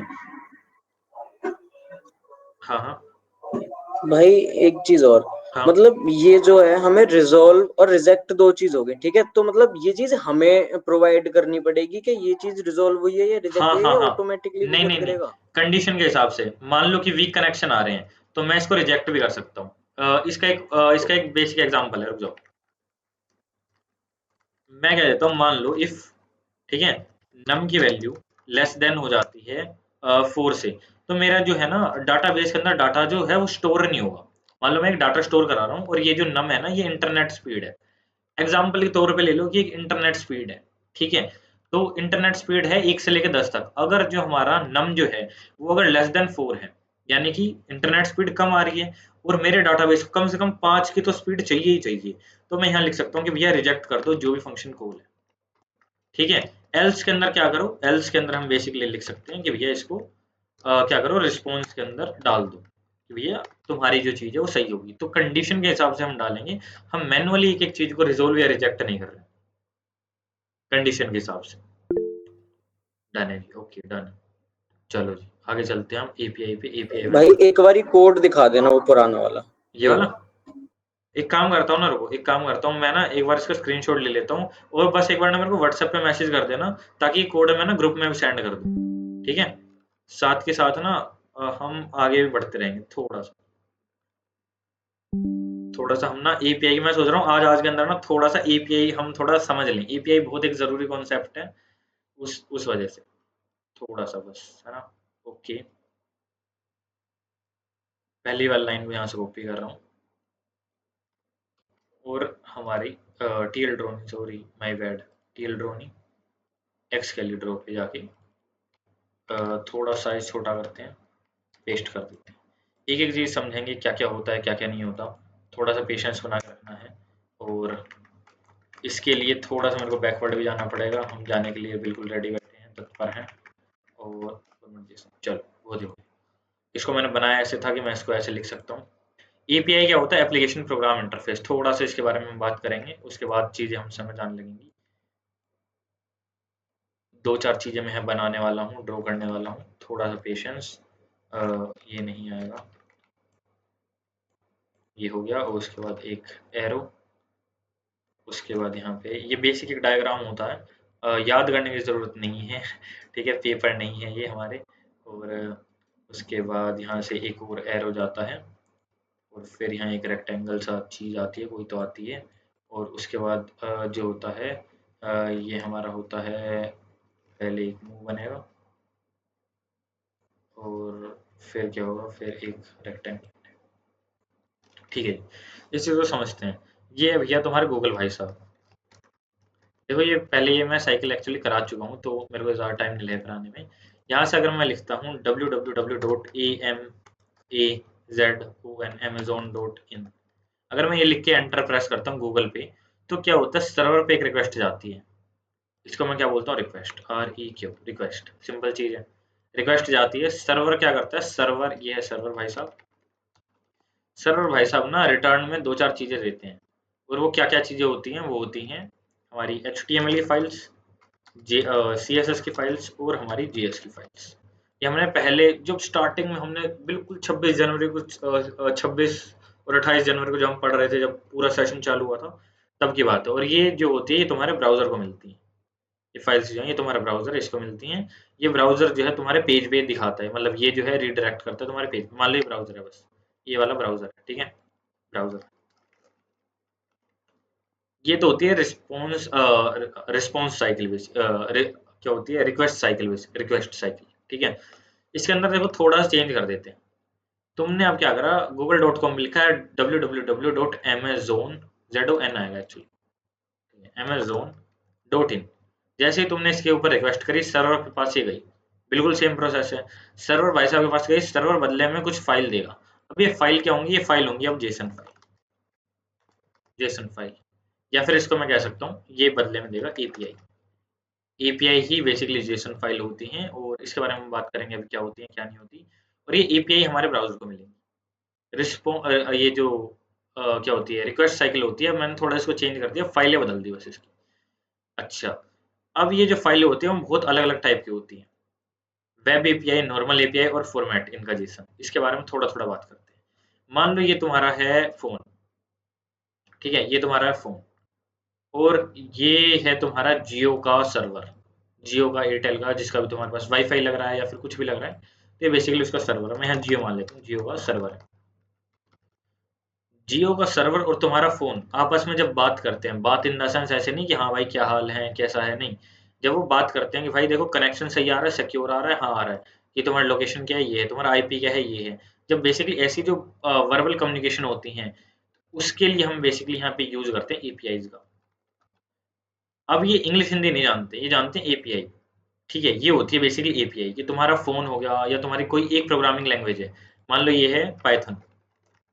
पाइथन अगर सी लैंग्वेज से बात कर रही है तो वो किसके थ्रू बात करेगी, वो एपीआई के थ्रू बात करेगी। तो एपीआई क्या होता है, बेसिकली एक मीडियम होता है दो जनों के बात करने का। दो जने कौन कौन सी, कोई भी लैंग्वेज हो सकती है, कोई दो सर्वर हो सकते हैं, कोई ब्राउजर सर्वर हो सकता है, क्लाइंट सर्वर हो सकता है, कोई भी दो पर्सन हो सकते हैं जो कि ह्यूमन नहीं है। पहली चीज तो ये, ठीक है। अब थोड़ा सा इसके ऊपर डीप डाइव जाते हैं। ये तो हो गया पाइथन और सी की बात, पर हम यहाँ पे ना वेब डेवलपमेंट का कोर्स कर रहे हैं, तो इसको तो हम कहते हैं एपीआई। बट जो हम पढ़ने वाले हैं, जो हम करने वाले करेंगे यहाँ पे, वो होंगी वेब एपीआई। वेब एपीआई और एपीआई में डिफरेंस क्या है?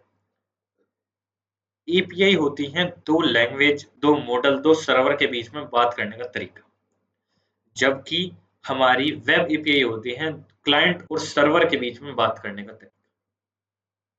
हमने कुछ डाटा मांगा, उसने कुछ डाटा दिया, और वो जो डाटा उसने दिया है वो एक जेसन फॉर्मेट में, जेसन फॉर्मेट में दिखाऊंगा कैसा होता है, डरने की बात नहीं है। पहले वो आता था एक्सएमएल में, एक्सएमएल में बताऊंगा क्या होता है, उसमें वो डरने की बात नहीं है भैया, सब बताओगे, बता तो दो, थोड़ा सा सबर, ठीक है। तो बेसिकली मैं मेरे ब्राउजर से कुछ कहता हूँ, वो ब्राउजर मेरे को कुछ बदले में एक फाइल देता है, वो फाइल एचटीएमएल सीएसएस जावास्क्रिप्ट नहीं है, वो है जेसन फाइल, उसे मैं कह रहा हूँ एपीआई। अगर वो जेसन फाइल है तो वो एपीआई है, अगर वो जेसन फाइल नहीं है तो वो एपीआई नहीं है। Is that correct? नहीं। अगर वो मेरे को जेसन फाइल मिलती है तो वो एपीआई है, बट अगर वो कोई और भी फाइल देता है तो भी वो एपीआई है। अब एपीआई का पता कैसे लगाएंगे उसके बारे में हम बात करेंगे। मेरे को यहाँ से एक बेसिक कॉन्सेप्ट समझाना था, वेब एपीआई और एपीआई के बीच में डिफरेंस क्या है। एपीआई की फुल फॉर्म क्या है? Application programming interface. Normal API क्या होती है? दो लैंग्वेजेस के बीच में बात करने का तरीका, उनका जो फॉर्मेट होता है वो होता है जेसन। ठीक है। अब सबसे पहले ना जेसन और एक्सएमएल के बीच में डिफरेंस समझते हैं। ये होता है भैया एक्सएमएल। एक्सएमएल में तुम एक चीज नोटिस करोगे, तुम थोड़ी सी एक चीज नोटिस करना कि भाई ये थोड़े से ना टैग्स लग रहे हैं तुम्हें। तुम एचटीएमएल पढ़ के आए हो भैया, ये बिल्कुल सेम टैग कुछ उसमें होता है एचटीएमएल में, भैया ये भी कुछ कुछ तो एचटीएमएल के टैग से ही लग रहा है। फर्स्ट नेम नाम से टैग है, यहाँ कुछ टैग ओपन हुआ है, यहाँ कुछ टैग क्लोज हुआ है, कुछ कुछ दिख रहा है तुम्हें। सेम सैलरी का टैग ओपन हुआ, सैलरी का टैग क्लोज हुआ है। कुछ कुछ तुम्हें ये वो नहीं लग रही कि ये कुछ तो यार वो लैंग्वेज है जो एचटीएमएल से मिलती जुलती है? हाँ के ना? हाँ के ना? हाँ, बहुत ही बढ़िया, कि मतलब एक्सएमएल जो है वो हमारी एचटीएमएल लैंग्वेज से कुछ कुछ मिलती जुलती सी लैंग्वेज है। अच्छा, तो हम एक्सएमएल यूज क्यों नहीं करते भाई? पहले के जमाने में एक्सएमएल ही चलती थी। क्यों चलती थी? एपीआई के लिए। क्यों चलती थी? रीजन था। रीजन क्या था कि मान लो देखो, जावास्क्रिप्ट में ऑब्जेक्ट पढ़े हैं, अब यूं मत कहना ऑब्जेक्ट नहीं पढ़े, ऑब्जेक्ट पढ़े हैं। कर्ली ब्रैकेट के अंदर जो चीज लिखी जाए की वैल्यू पेयर में, उसे ऑब्जेक्ट कहते हैं। हाँ के ना? कर्ली ब्रैकेट में की वैल्यू पेयर में। अगर मैंने कर्ली ब्रैकेट के अंदर, मैं एक एग्जांपल भी यहाँ लिख के दिखा देता हूँ कि अगर मान लो मैंने कर्ली ब्रैकेट के अंदर यहाँ एक बना लेते हैं, let S T U, student नाम से एक मैंने चीज बनाई, कर्ली ब्रैकेट लगाई, इसके अंदर मैंने लिख दिया बेसिकली कि नेम, नेम की वैल्यू क्या है, यहाँ पे डबल कोट्स में लिख दी भगवान। फिर मैं यहाँ कोमा लगाया और फिर मैंने यहाँ लिख दिया कि उसकी जो क्लास है, क्लास की जो उसकी वैल्यू क्या है, उसकी वैल्यू है भैया बीसी। ये एक ऑब्जेक्ट था बेसिकली, ऐसे ही तो हम ऑब्जेक्ट बनाते थे। हाँ के ना?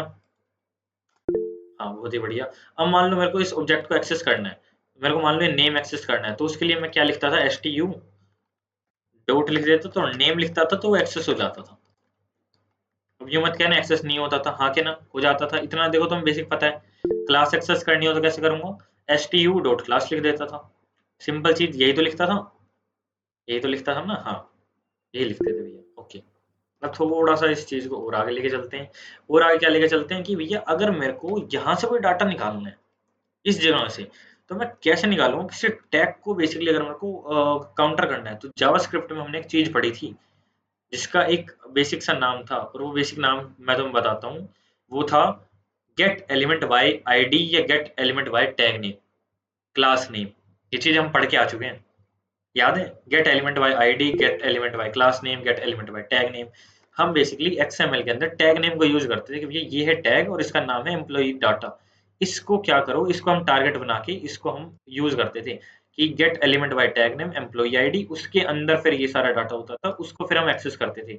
इसके अंदर हम डायरेक्ट डॉट ऑपरेटर का यूज नहीं लगा सकते, इसके अंदर हम डॉट ऑपरेटर यूज नहीं कर सकते थे। तो ये थोड़ा कॉम्प्लिकेटेड था, टफ था यूज करने में। धीरे धीरे समय के साथ परिवर्तन होता गया और फिर हमारे पास आई जेसन। जेसन भाई साहब का फॉर्मेट होता है कुछ इस प्रकार से। ये बिल्कुल ऑब्जेक्ट है, जावास्क्रिप्ट का ऑब्जेक्ट है। जावास्क्रिप्ट का ऑब्जेक्ट है। यहाँ देखो कर्ली ब्रैकेट लगे हुए हैं, ये रहे कर्ली ब्रैकेट, इसके अंदर यहाँ पे एक वैल्यू लिख रखी है, की लिखी हुई है, और ये इसकी वैल्यू है कुछ। फिर यहाँ पे कुछ लिखा हुआ है, फिर ये इसकी वैल्यू है, यहाँ कुछ की है, ये इसकी वैल्यू है, यहाँ कुछ की है, ये इसकी वैल्यू है, यहाँ कुछ की है, ये इसकी वैल्यू है।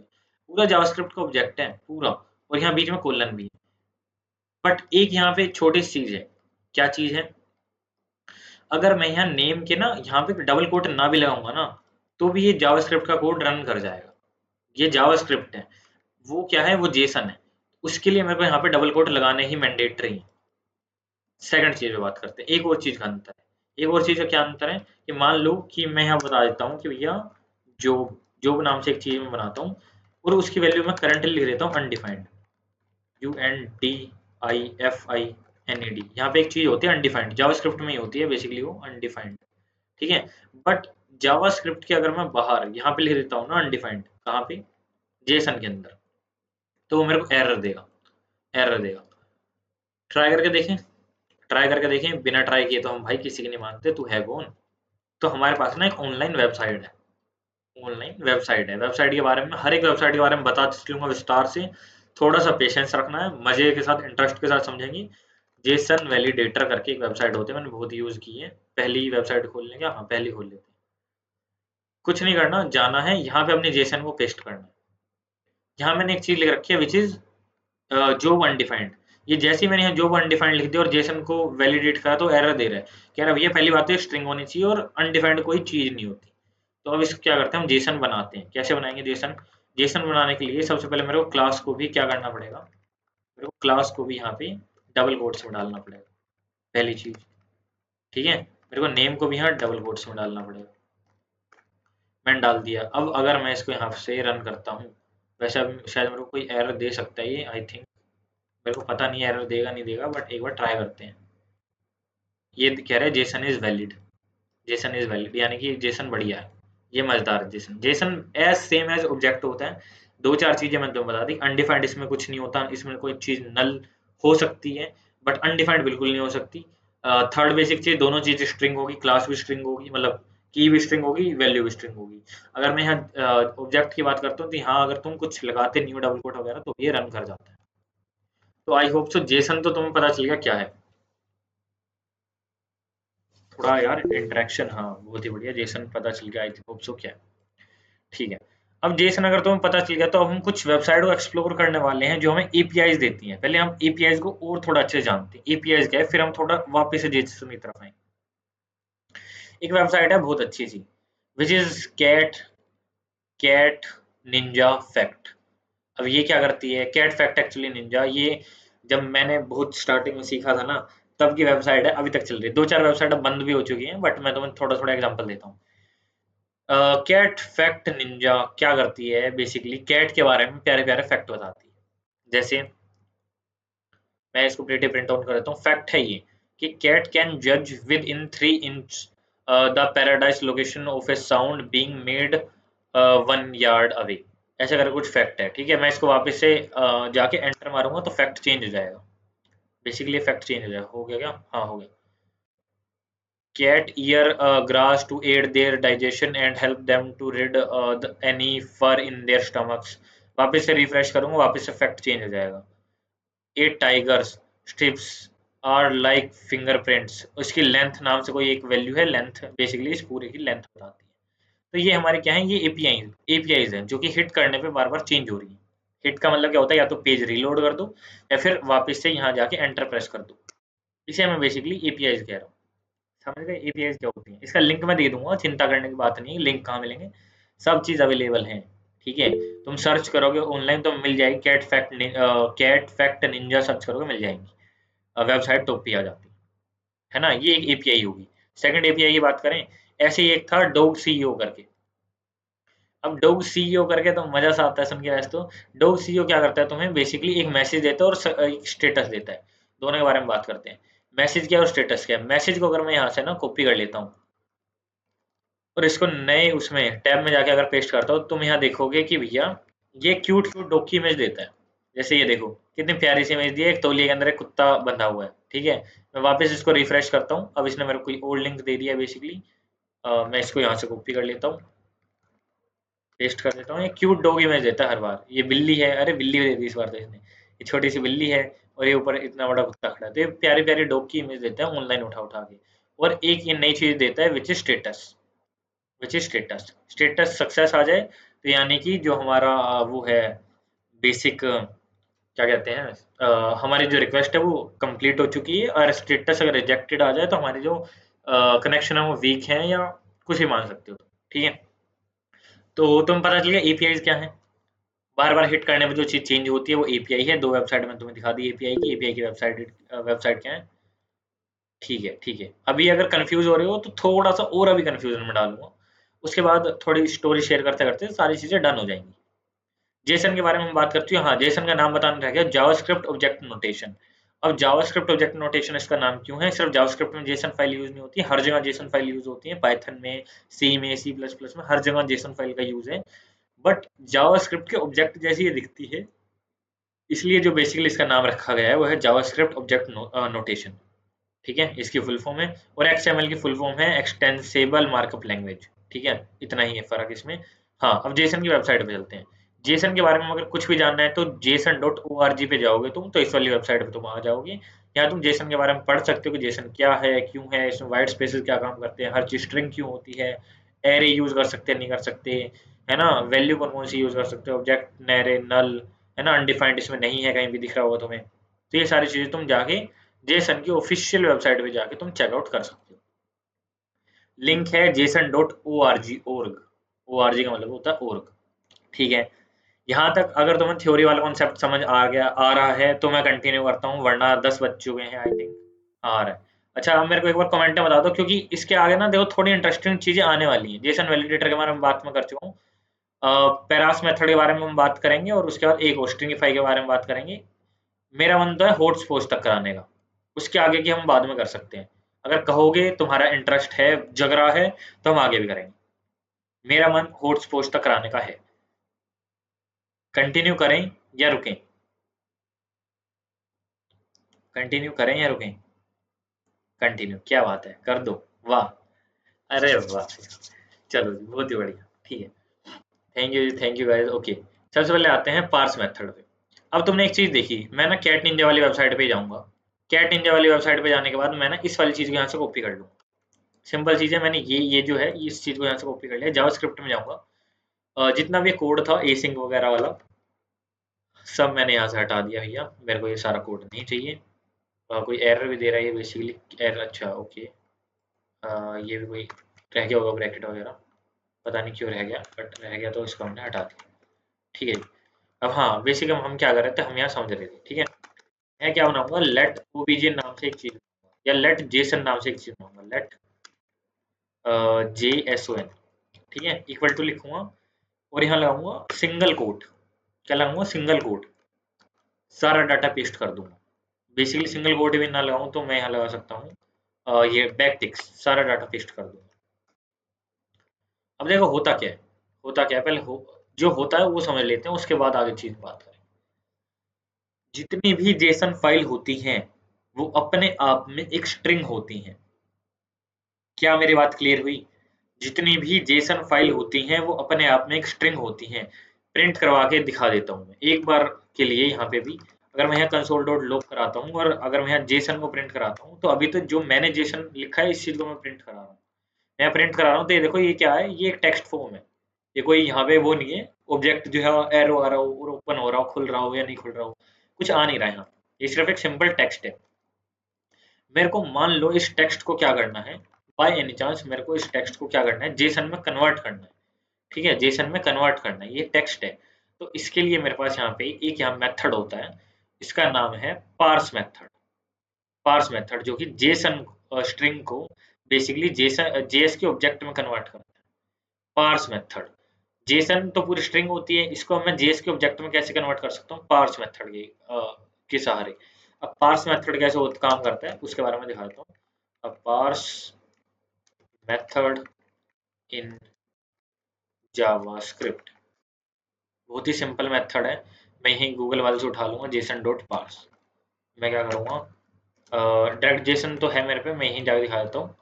मैं यहाँ अगर लिख देता हूँ जेसन जो कि पूरा पूरा एक स्ट्रिंग में आ रहा है। अगर जेसन को प्रिंट कर रहा हूँ मैं, यहाँ लिख देता हूँ डॉट पार्स, PARSE पार्स, दोनों को यहाँ अनडिफाइंड कर दूंगा, एंटर करूँ। पार्स की आई थिंक मैंने कुछ स्पेलिंग गलती लिख दी है क्या। मैं यहाँ जाऊँगा, जेसन की सारी स्पेलिंग उसमें छोटी है, कंट्रोल V, और यहाँ अभी मेरे को एरर दे रहा है भाई, एक second. JSON JSON dot parse, JSON dot parse एक वेरिएबल में ले लेंगे, ये रहा ना, कंट्रोल V, और यहाँ जाके लेट ही कर दूंगा, लेट OBJ मैंने बनाया जेसन डॉट पार्स, अंदर मेरे को बस यहाँ पे देना है तुम्हारा ऑब्जेक्ट जेसन। अब मेरे को ऑब्जेक्ट को यहाँ प्रिंट कराना है कि console dot log object, console dot log object.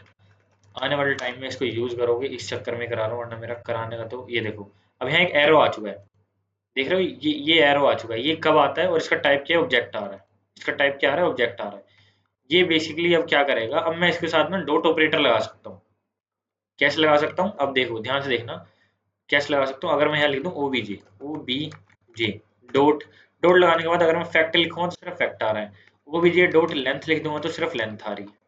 तो अब मैं इसके ना पर्टिकुलरली डाटा को एक्सेस कर सकता हूँ, जो कि मेरे लिए बहुत यूजफुल है। इसलिए मैं इसको कन्वर्ट करता हूँ जेसन की स्ट्रिंग से बेसिकली जेसन JS के ऑब्जेक्ट में।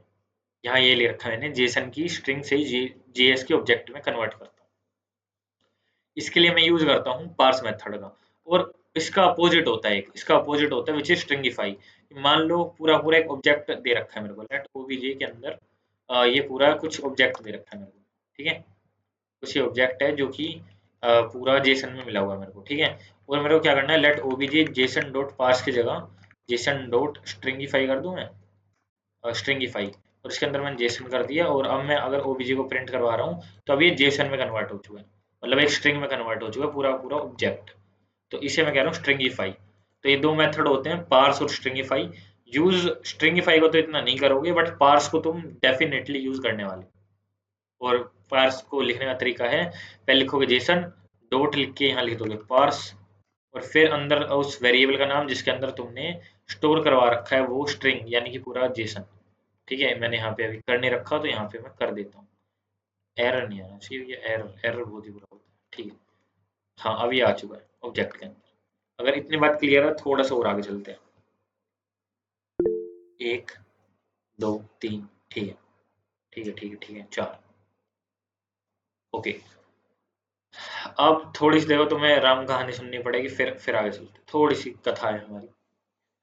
कथा क्या है, अब मेरे पास देखो दो ऑप्शन है। हाँ अब हम हाँ किस फेज में जा रहे हैं वो बता देता हूँ। स्ट्रिंग में कन्वर्ट के लिए स्ट्रिंगिफाई, हाँ स्ट्रिंग में कन्वर्ट के लिए स्ट्रिंगिफाई, और जेएस के ऑब्जेक्ट में कन्वर्ट करने के लिए पार्स। स्ट्रिंग से ऑब्जेक्ट में कन्वर्ट करने के लिए पार्स, ऑब्जेक्ट से स्ट्रिंग में कन्वर्ट करने के लिए स्ट्रिंगिफाई, ठीक है। फजल भाई नोट्स बना रहे हो ना। जी भाई बन रहा है पूरे हाँ बन रहा है। बहुत ही बढ़िया बहुत ही बढ़िया। बाकी ये सारी डिटेल में शेयर कर दूँ एक बार माइक में। हाँ डन। अब देखो, अब थोड़ी सी कथा में थोड़ा सा आगे चलते हैं। अब ध्यान सुनना, मजेदार चीज। जब मैंने पर्सनली API को यूज करना नया नया चुल मची थी जब मेरे, कि भाई कुछ तो करेंगे कुछ तो करेंगे, तो मैंने दो नए टूल का बेसिकली ढूंढा था, दो नए टूल को ढूंढा था, एक्सप्लोर किया था, ठीक है। इसमें से पहला तो है होचपोच, सेकंड है पोस्टमैन। पोस्टमैन आया था 2017 में, मैंने पहली बार यूज किया 2019 या 20 में, ठीक है। उस टाइम ये नया नया आया था, तब इसके ऊपर ना यूट्यूब पे इतनी सारी वीडियो नहीं बनी थी, और उस टाइम ना लॉगिन करने में बहुत पंगा होता था। पंगा कैसे, अकाउंट बनाओ, उसको लॉगिन करो पोस्टमैन में जाके, पोस्टमैन से फिर रिक्वेस्ट हिट करो, वो आ रही है नहीं आ रही उसको देखो, मतलब बहुत ही दिमाग खपाने वाला मामला था, ठीक है। तो उसके बाद क्या था, उसके बाद अब तो देखो फ्यूचर बदल चुका है, 2025 चल रहा है, मैं 2019 और 20 की बात कर रहा हूँ। 19-20 में नहीं थे इतने रिसोर्सेज जब मैंने स्टार्टिंग किया था। 2025 के अंदर अब पता क्या है, अब तुम्हारे पास यूट्यूब में अवेलेबल भी है चीजें, और इनफैक्ट VS कोड के अंदर ना पोस्टमैन नाम से एक्सटेंशन भी है, मैं दिखा देता हूँ। पोस्टमैन नाम से पूरी पूरी एक एक्सटेंशन है, ये रही पोस्टमैन नाम से। डाउनलोड नहीं करने वाला मैं, क्योंकि मैं पोस्टमैन यूज नहीं करने वाला है इस अभी के लिए, तो अभी हम बेसिक पे हैं। और हाँ, अगर तुमने पोस्टमैन यूज किया हुआ है तो तुम्हें पता चल जाएगा पोस्टमैन और हॉटस्पॉच सेम है, इंटरफेस सेम है, सब कुछ सेम है, सब चीजें सेम है, मतलब दिक्कत नहीं आती स्विच करने में।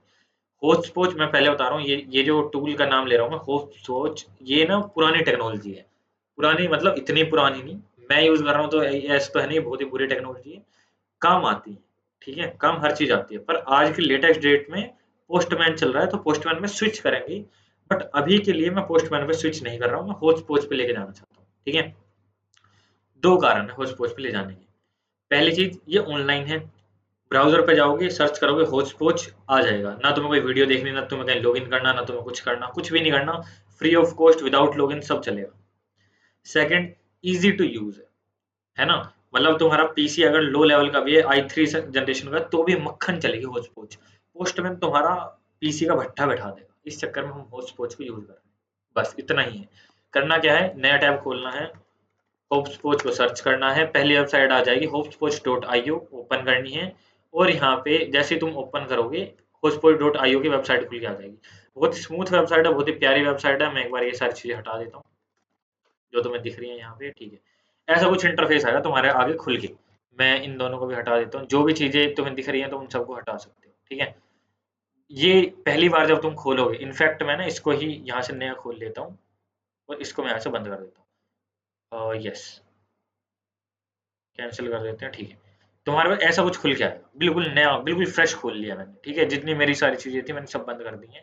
इनफैक्ट मैं क्या करता हूँ, इसको ना एक काम करता हूँ, तुम्हारे लिए, सिर्फ तुम्हारे लिए कन्वीनियंस के लिए कंट्रोल शिफ्ट एन दबा के इनकोग्निटो टैब में खोल लेता हूँ, ताकि मेरा पुराना डाटा भी तुम्हें ना दिखे, बिल्कुल फ्रेश करेंगे हम जो भी चीज करें, ठीक है। ये खुल रहा है इतना hotspot.io। अब ये क्या, इसको यूज करने का बेसिक ये तरीका होता है, एपीआई को टेस्ट करने के लिए हम इसका यूज करते हैं, टूल्स हैं बेसिकली। अब तुम कोडर बन चुके हो तो कोडिंग के टूल्स तुम्हें यूज करने पड़ेंगे, पोस्टमैन होस्टपोच में से कोई एक चीज यूज करनी पड़ेगी, या तो पोस्टमैन कर लो या होस्टपोच कर लो। मेरी जो पर्सनल ओपिनियन है वो होस्टपोच का है, कि वो आसान है और तुम कर लोगे। पोस्टमैन पे हम स्विच करेंगे इन द फ्यूचर, कभी करा तो, वरना होस्टपोच इज द बेस्ट, काम होना चाहिए, काम होता है और ईजी होता है होस्टपोच में। आगे बात करते हैं, हमने एक चीज देखी थी कैट वाले में, है ना, कैट निंजा डॉट फैक्ट वाले में, कि कैट निंजा डॉट फैक्ट में जाते हैं तो कैट के बारे में एक फैक्ट बताता है कि cat make about 100 sounds, dog make about only 10, length है इस पूरे की 62।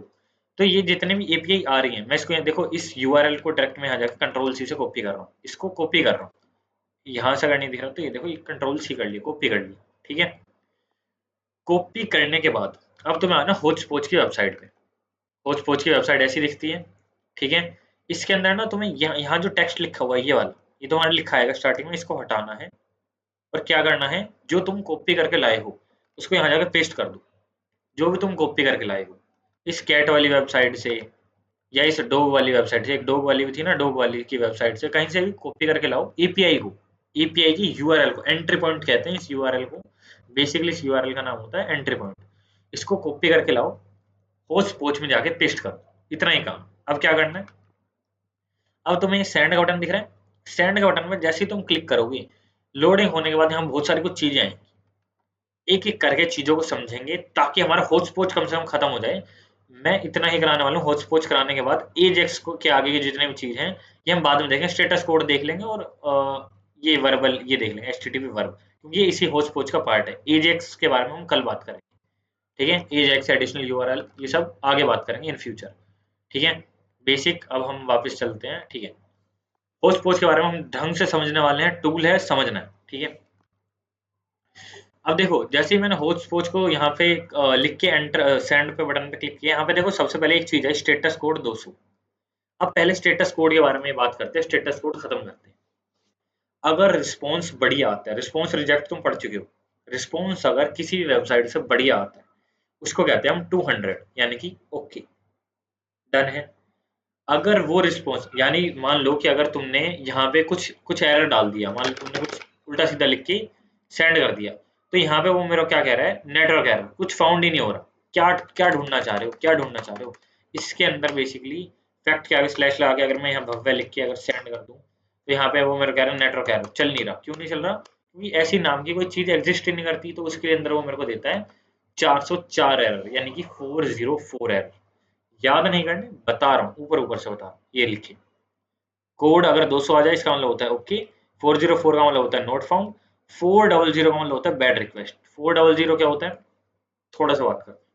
400 होता है कि मान लो तुम्हारी साइड से इंटरनेट की प्रॉब्लम है, तुम्हारी साइड से, तुम हो वजह क्लाइंट साइड से, इसके लिए एरर आता है 400। अगर आ जाए 500 तो भाई उसकी साइड से प्रॉब्लम है। किसकी साइड से, सर्वर की साइड से। एग्जांपल दिखा दूं, लाइव एग्जांपल दिखा दूं। कोडिंग हीरोज नाम से एक वेबसाइट है, ठीक है। कोडिंग हीरोज के बारे में जो नहीं जानता, कोडिंग हीरोज से ही बेसिकली ये जो क्लासेस वगैरह कोडिंग हीरोज से ही हमने स्टार्ट करी थी लेनी। फिर ये व्हाट्सएप वगैरह ग्रुप बनाओ, अलग अलग चीजें हुई। तो कोडिंग हीरोज आजकल ना चलता नहीं है, और वो क्यों नहीं चलता, क्योंकि उसका ना इंटरनल सर्वर एरर है, यानी 500 एरर है। अगर ये ओपन हो जाता है तो मैं तुम्हें एरर भी दिखा देता हूँ। वहाँ लिखा आता है 500 क्लियर अक्षरों में, और वहाँ लिखा आता है इंटरनल सर्वर एरर। अभी ओपन भी नहीं हो रहा है, हो रहा है, हो रहा है, हो रहा है। चलो अगर हो जाए तो हो गया। जैसे मैं लॉगिन पे यहाँ क्लिक करूंगा, गूगल पे जाऊंगा, और गूगल पे जाने के बाद जैसे ये सर्वर वगैरह डाउन दिखा रहा है, एडिशनल ट्रबल शूट प्रॉब्लम पे जाऊंगा, और ये देखो 5xx दिखा रहा है कुछ। थोड़ा सा नीचे स्क्रॉल करूंगा तो यहाँ लिखा रहा है एरर 500 इंटरनल सर्वर एरर, यानी कि उनकी तरफ से कोई इंटरनल सर्वर एरर है। लाइव एग्जांपल दिखा दिया, ठीक है। तो स्टेटस कोड तो तुम समझ चुके, स्टेटस कोड क्या होता है। टाइम तुम समझ गए, टाइम कितनी देर में हमारा जो डाटा है वो हमारे पास आया, उसको बेसिकली हम कह रहे हैं टाइम। इतने मिली सेकंड में आया, इतने सेकंड में आया, इतना आया। साइज, इतना जो साइज जो होता है वो होता है बेसिकली कितना बड़ा डाटा हमारे पास आ रहा है, कितने बाइट का या कितने एमबी का, कितने केबी का डाटा हमारे पास आ रहा है, वो होता है साइज। आई होप सो इतनी चीजें क्लियर है। उसके बाद ये देखो, ये क्या है, ये है जेसन, लिखा है ना जेसन। जेसन की फुल फॉर्म थी जावास्क्रिप्ट ऑब्जेक्ट नोटेशन। हमारे पास ये जावास्क्रिप्ट ऑब्जेक्ट नोटेशन आता है, और इसके अंदर क्या आता है, ये फैक्ट ही आते हैं। ये फैक्ट आते हैं, कौन से फैक्ट, जो हम बार बार इस कैट वाली वेबसाइट पे जाने के बाद, रिफ्रेश करने के बाद, ये जो आ रहे थे ना बार बार अलग अलग, ये सेम के सेम फैक्ट यहाँ आते हैं, ठीक है। मैं क्या करता हूँ, वापस से सेंड करूंगा तो वापस से कोई नया फैक्ट आएगा, वापस सेंड करूंगा वापस से कोई नया फैक्ट आएगा। एपीआई को हम जाके वेबसाइट पे जाके एंटर करके या बार बार रिफ्रेश करके नहीं देख रहे होंगे। हम उन सब के लिए यूज करेंगे होच पोच का, कि क्या हमारी एपीआई जो है चल रही है नहीं चल रही। एपीआई को हम खुद से ही बनाएंगे, अभी तो हम एक्सटर्नल यूज कर रहे हैं, हम खुद से ही बनाएंगे 2-4 एपीआई। समझ आएगा एपीआई होता क्या है। एपीआई बेसिकली, एक और एग्जांपल लेता हूँ। तुमने कभी इंस्टाग्राम यूज किया है, किसी ने भी? एक, ओके, एक बंदे ने, दो ने, ठीक है। इंस्टाग्राम के अंदर ना, अच्छा नहीं करा फजल भाई, मैं समझ गया, ठीक है नहीं करा। एक चीज होती है इंस्टाग्राम में विच इज, और ट्विटर पे भी, कि तुम ना फेक बोट अकाउंट बना सकते हो। सुना है बोट अकाउंट के बारे में? ट्विटर पे तो बहुत सुना होगा, इंस्टाग्राम पे भी होता है। या फिर कई तुमने रील्स वगैरह देखी हो कि इस रील के नीचे कमेंट कर दो तुम्हारे पास डीएम आ जाएगा अपने आप। लिंक कमेंट कर दो तुम्हारे पास डीएम आ जाएगा, या ये चीज कमेंट कर दो तुम्हारे पास डीएम आ जाएगा। सुना है ना, बहुत सुना होगा। तो ये बेसिकली होता कैसे है, ये होता है एपीआई के थ्रू। एपीआई क्या करती है, डाटा लेके आती है तुम्हारे अकाउंट का।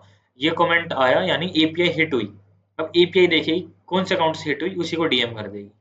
या फिर अगर लाइक बढ़ा, डबल टैप हुआ, तो पूरा का पूरी चीज रीलोड नहीं होती, तुम्हारा पूरा पेज रीलोड नहीं होता, सिर्फ एक लाइक बढ़ाने के लिए सिर्फ लाइक का बटन बढ़ जाता है। क्यों बढ़ जाता है वो? और उनके सर्वर पे बढ़ गया, तेरे फोन पे बढ़ गया, तुम सबके फोन पे बढ़ गया। मेरी मान लो पोस्ट पे व्हाट्सएप पर भी होता है, हाँ व्हाट्सएप पर भी एपीआई है, व्हाट्सएप की भी एपीआई है।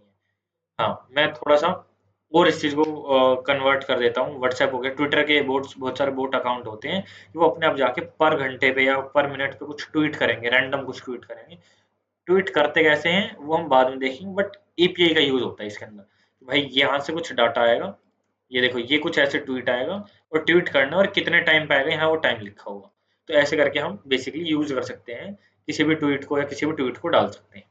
इसलिए हम बेसिकली यूज करते हैं एपीआई का। एपीआई होता है कनेक्शन, दो लोगों के बीच की बात करने का नजरिया। हमने यहाँ पे स्टेटस कोड पढ़ लिया, चारों स्टेटस कोड क्या होते हैं। हमने यहाँ पे इसका होच पोच के बारे में सर्च कर लिया कि मतलब क्या होता है। जैसे हम सेंड करेंगे वो रिक्वेस्ट जाती है, और ये रिक्वेस्ट आती है कुछ कुछ तो बहुत बड़ी सी, उसके बाद कुछ लेंथ आती है, वापस से मैं सेंड करूँ तो वापस से कुछ रिक्वेस्ट आती है। हमें इतनी तो चीजें समझ आ रही हैं, ये हो क्या रहा है, आ रही है ना, चीजें समझ आ रही है ना, आ रही है, आ रही है, ओके। तो हमने होच पोच के बारे में सर्च कर लिया। हाँ, होच पोच क्या है, होच पोच एक टूल है। कोई मैसेज वगैरह तो नहीं आया, आई थिंक कुछ टक हुआ, ठीक है। हाँ, होच पोच क्या है, बेसिकली एक टूल है जो कि किस काम आता है, हमारी एपीआई को हिट करने के, रिक्वेस्ट को हिट करने का काम आता है, ठीक है। बेसिकली ये टूल है। आज की क्लास के अंदर हमने क्या पढ़ लिया, एक बार पैकअप कर लेते हैं फिर चलेंगे, प्लीज वेट करके जाना। एसिंक एवेट कीवर्ड क्लियर है, एसिंग ए वेट कीवर्ड बहुत ही बढ़िया। ऐसे हैंड रेज 1 सेकंड में हो जाना चाहिए, मैं बोलता रहूंगा और तुम हैंड रेज कर देना भाई प्लीज। उसके बाद आगे चलते हैं, एरर हैंडलिंग, ट्राई और कैच ब्लॉक, ट्राई और कैच ब्लॉक डन है, बहुत ही बढ़िया, डन है। उसके बाद what is API, API done है। एपीआई क्या होता है? स्टेटस कोड डन है। स्टेटस कोड क्या होते हैं? स्टेटस कोड क्या होते हैं? बहुत ही बढ़िया, स्टेटस कोड भी डन है। जेसन क्या होता है? जेसन क्या होता है? बहुत ही बढ़िया, जेसन भी डन है। उसके बाद हमने एपीआई को हिट करने के लिए होस्ट पोच का यूज किया। होस्ट पोच समझ आया क्या है? थोड़ा बहुत भी आया, आया, ठीक है, आ गया, होस्ट पोच भी आ गया। एसिंग एवेट हो गया। उसके बाद हमारा हो गया एक्सप्लोर हो गया, जेसन हो गया, जेसन वैलिडेटर हमने देख लिया। पार्स और stringify method, parse stringify method done है। टेस्टिंग एपीआई, टेस्ट हमने एपीआई हाउस होच पोच तो हो गया, ठीक है। बस इतना ही था आज की क्लास के अंदर। आज की क्लास को इतना ही डन करते हैं, वरना एजेक्स पे भी मैं चला जाऊंगा। मेरे को तो मजा आता रहेगा कथा करने में, पर वो बात है ना कि एकदम से इतना यहाँ लोड नहीं डालना। असाइनमेंट पता है क्यों नहीं आ रहे? असाइनमेंट यूं नहीं आ रहे कि इस चीज की कोई असाइनमेंट नहीं है। एक और हाँ चीज बता देता हूँ, ओवर हो जाएगा, हाँ ज्यादा ओवर हो जाएगा। असाइनमेंट बेसिकली इसलिए नहीं आ रहे क्योंकि असाइनमेंट जो है क्या नाम है, तब आते हैं जब तुमने प्रैक्टिस कर ली हो, तुमने चीज समझ ली हो। अभी हमने एक ऐसे फेज में हैं जहाँ पे हम चीजें पढ़ रहे हैं, समझ रहे हैं कि ये चीज होती भी, एग्जिस्ट भी करती हैं, इनसे हम क्या क्या कर सकते हैं, उसके लिए असाइनमेंट आएंगे। ठीक है, तो अभी प्लीज थोड़ा पेशेंस बना के रखना, अभी असाइनमेंट नहीं आएंगी। इस चीज को पढ़ना है, समझना है। किसी कोई डाउट है अभी पूछ लो, फिर मैं रिकॉर्डिंग ऑफ कर देता हूँ। Any doubt? चलो जी, नहीं है रिकॉर्डिंग।